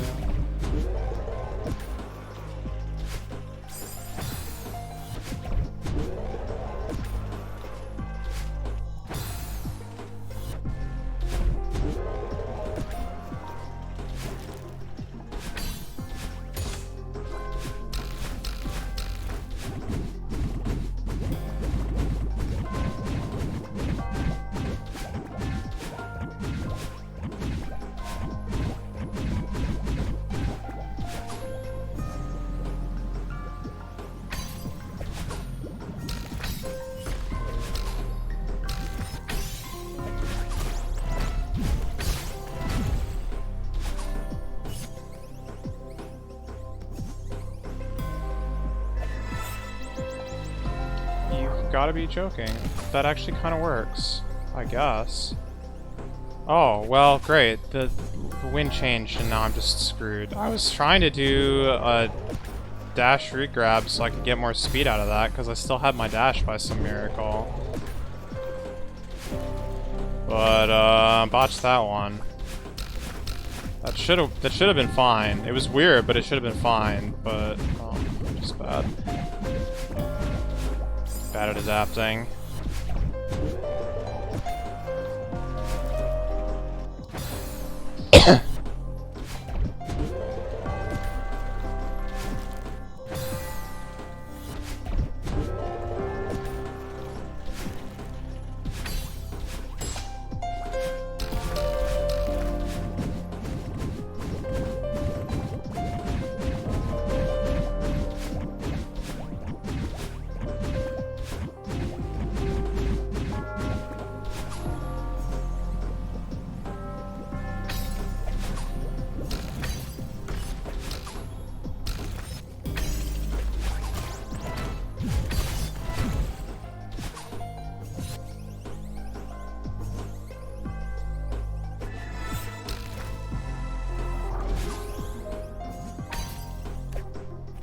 Sure.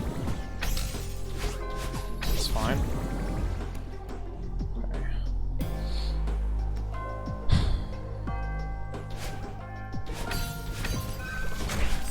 Dang it. I'll be right back.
actually thought I was going to be able to salvage that.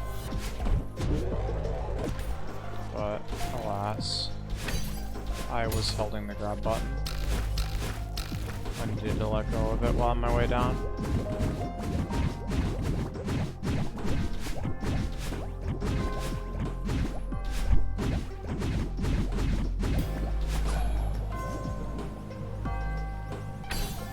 Oh, shoot.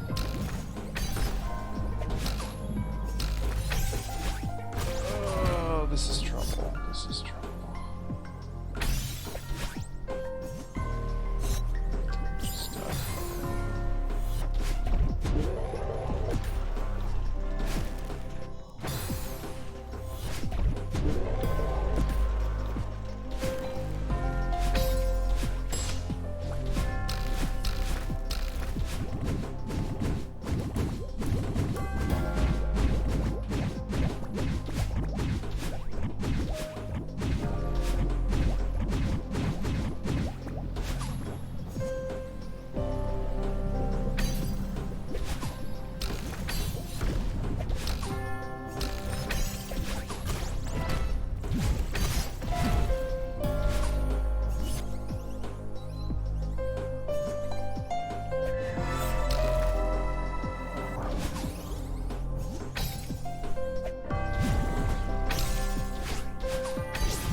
Well, I made it. I don't know what's down here, but I made it.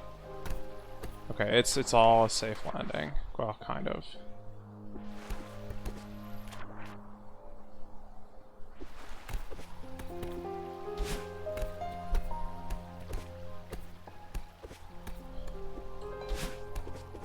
Alright, dude.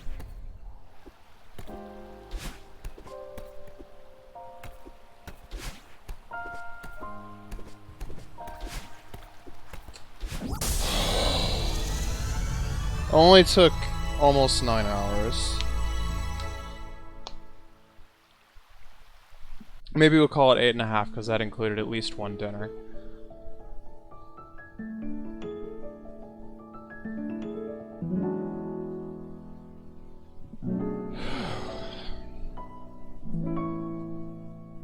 Alright, well here's the death count. Oh, never mind.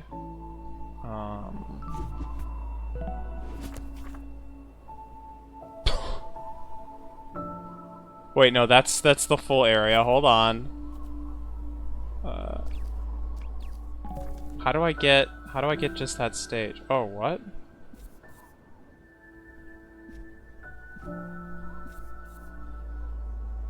Wait, what is this? It's Celeste. Oh, apparently I have like a whole bunch more stuff here than I thought I did. Anyway. I guess I just need to go into the lobby. We'll see from there.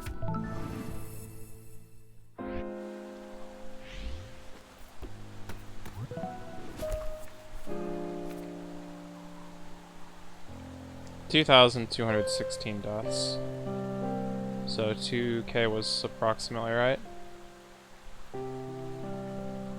Congrats. Well, I guess I'll check out the training gym at least.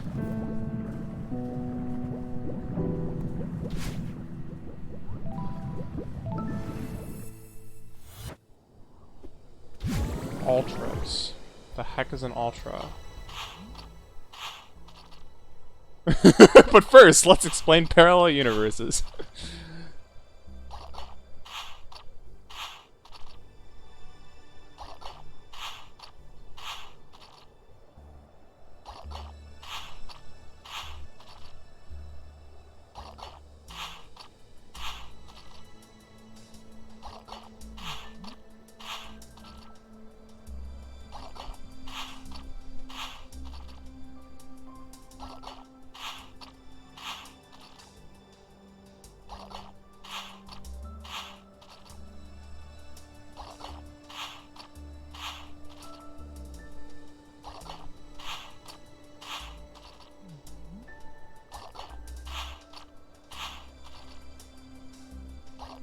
Oh god.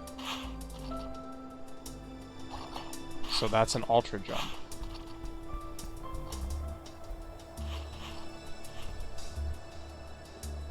Is this like frame perfect or something? Sounds like it. It's like you just like do it on the exact frame and you just get a little bit more of a speed boost. I don't know.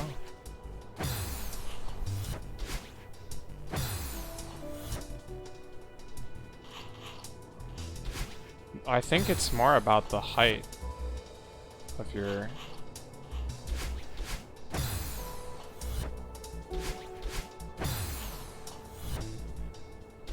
I can't even like do like normal stuff right now. Oh, I got it! Oh, now I gotta do it again.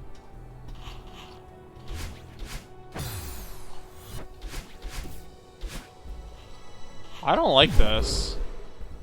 I don't like that this exists.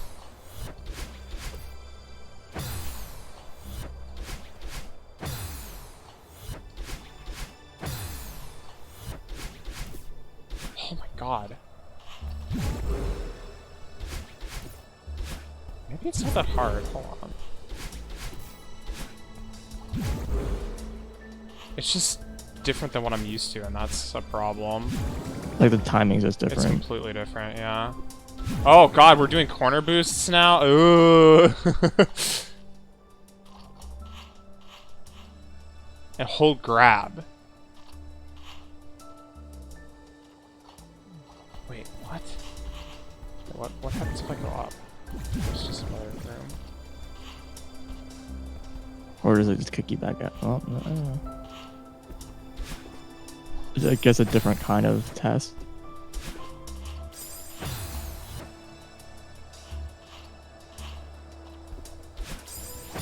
I don't understand.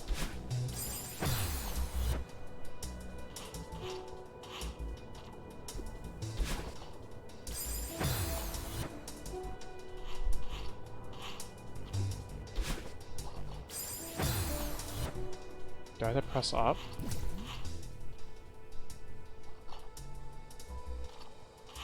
Hold, grab, and jump when you collide with the tile.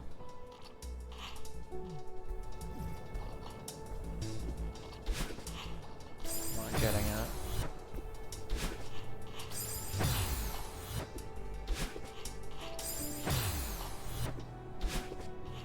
Maybe I'm jumping too...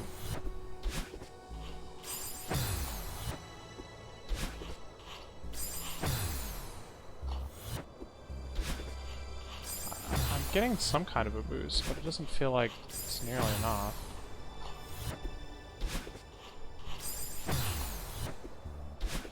This seems like real speed tech, though. This is probably using, like, runs all over the dang place, I would imagine. Maybe.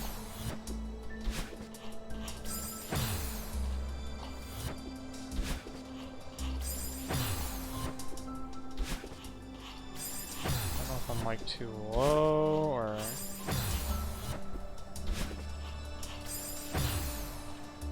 Seems like she's dashing, like, almost directly at the block.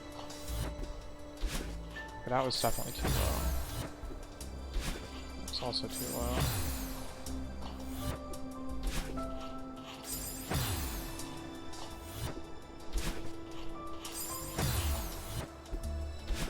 Oh.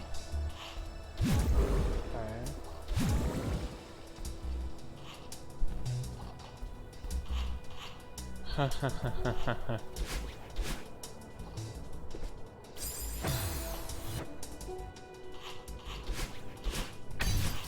Oh my god. Dude, there's no way.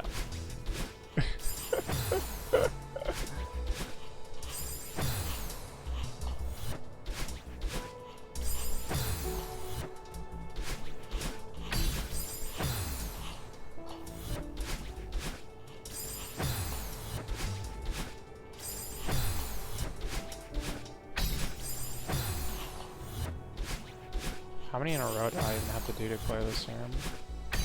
Because I can get like one in a row. Sometimes.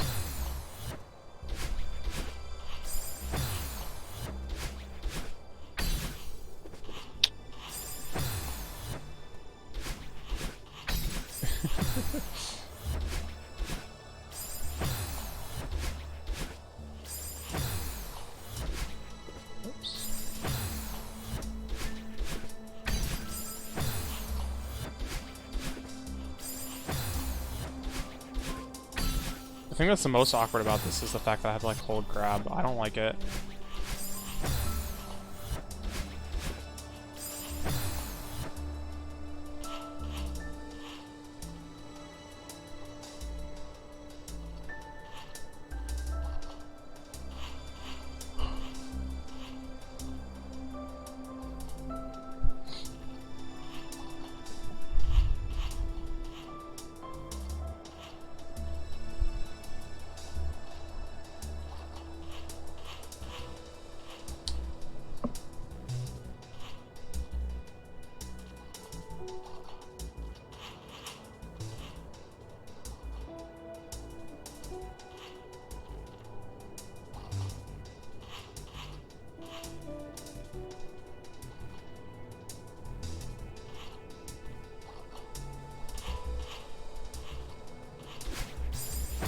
Apparently, they're remaking Myst again. Is it gonna be good? I don't know. Oh, okay. I mean, that's the news that we need. I don't care if they're gonna remake it. They need to tell me if it's gonna be good. I assume it's gonna be like the original, just like it's probably gonna be better graphics, I assume.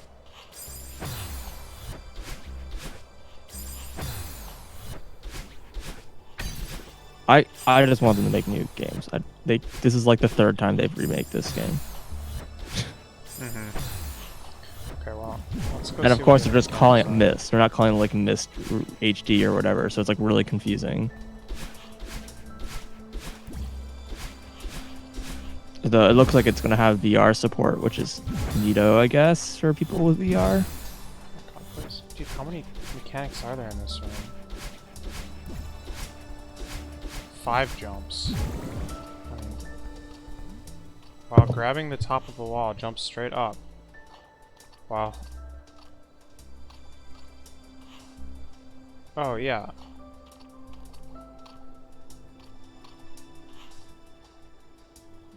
Oh, sure. Okay, well, I knew about this. This is required for, I see. So it's not. I thought it was like jump 5 times, but it just jumped 5 tiles. Yeah. Yeah, as soon as it was required for chapter 1. Yeah, that dashless thing.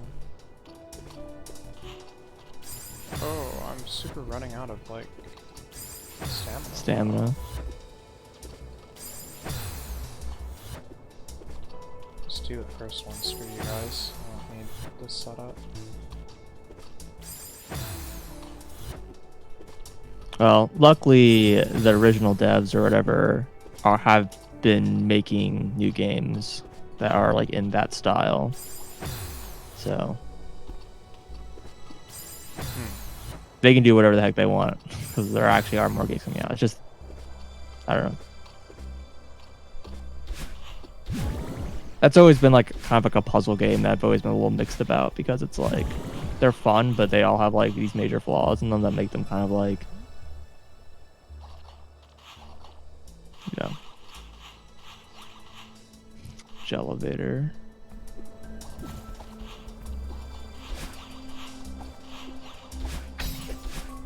This seems impossible.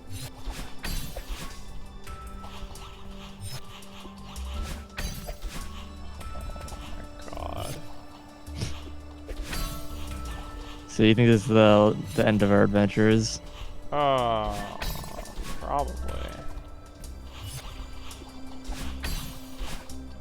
This is World 4? Yeah. Oh my god, I can only imagine it's like in World 5, like what the heck? I agree. This is probably gonna be really loud. Hold on, everyone plug your ears.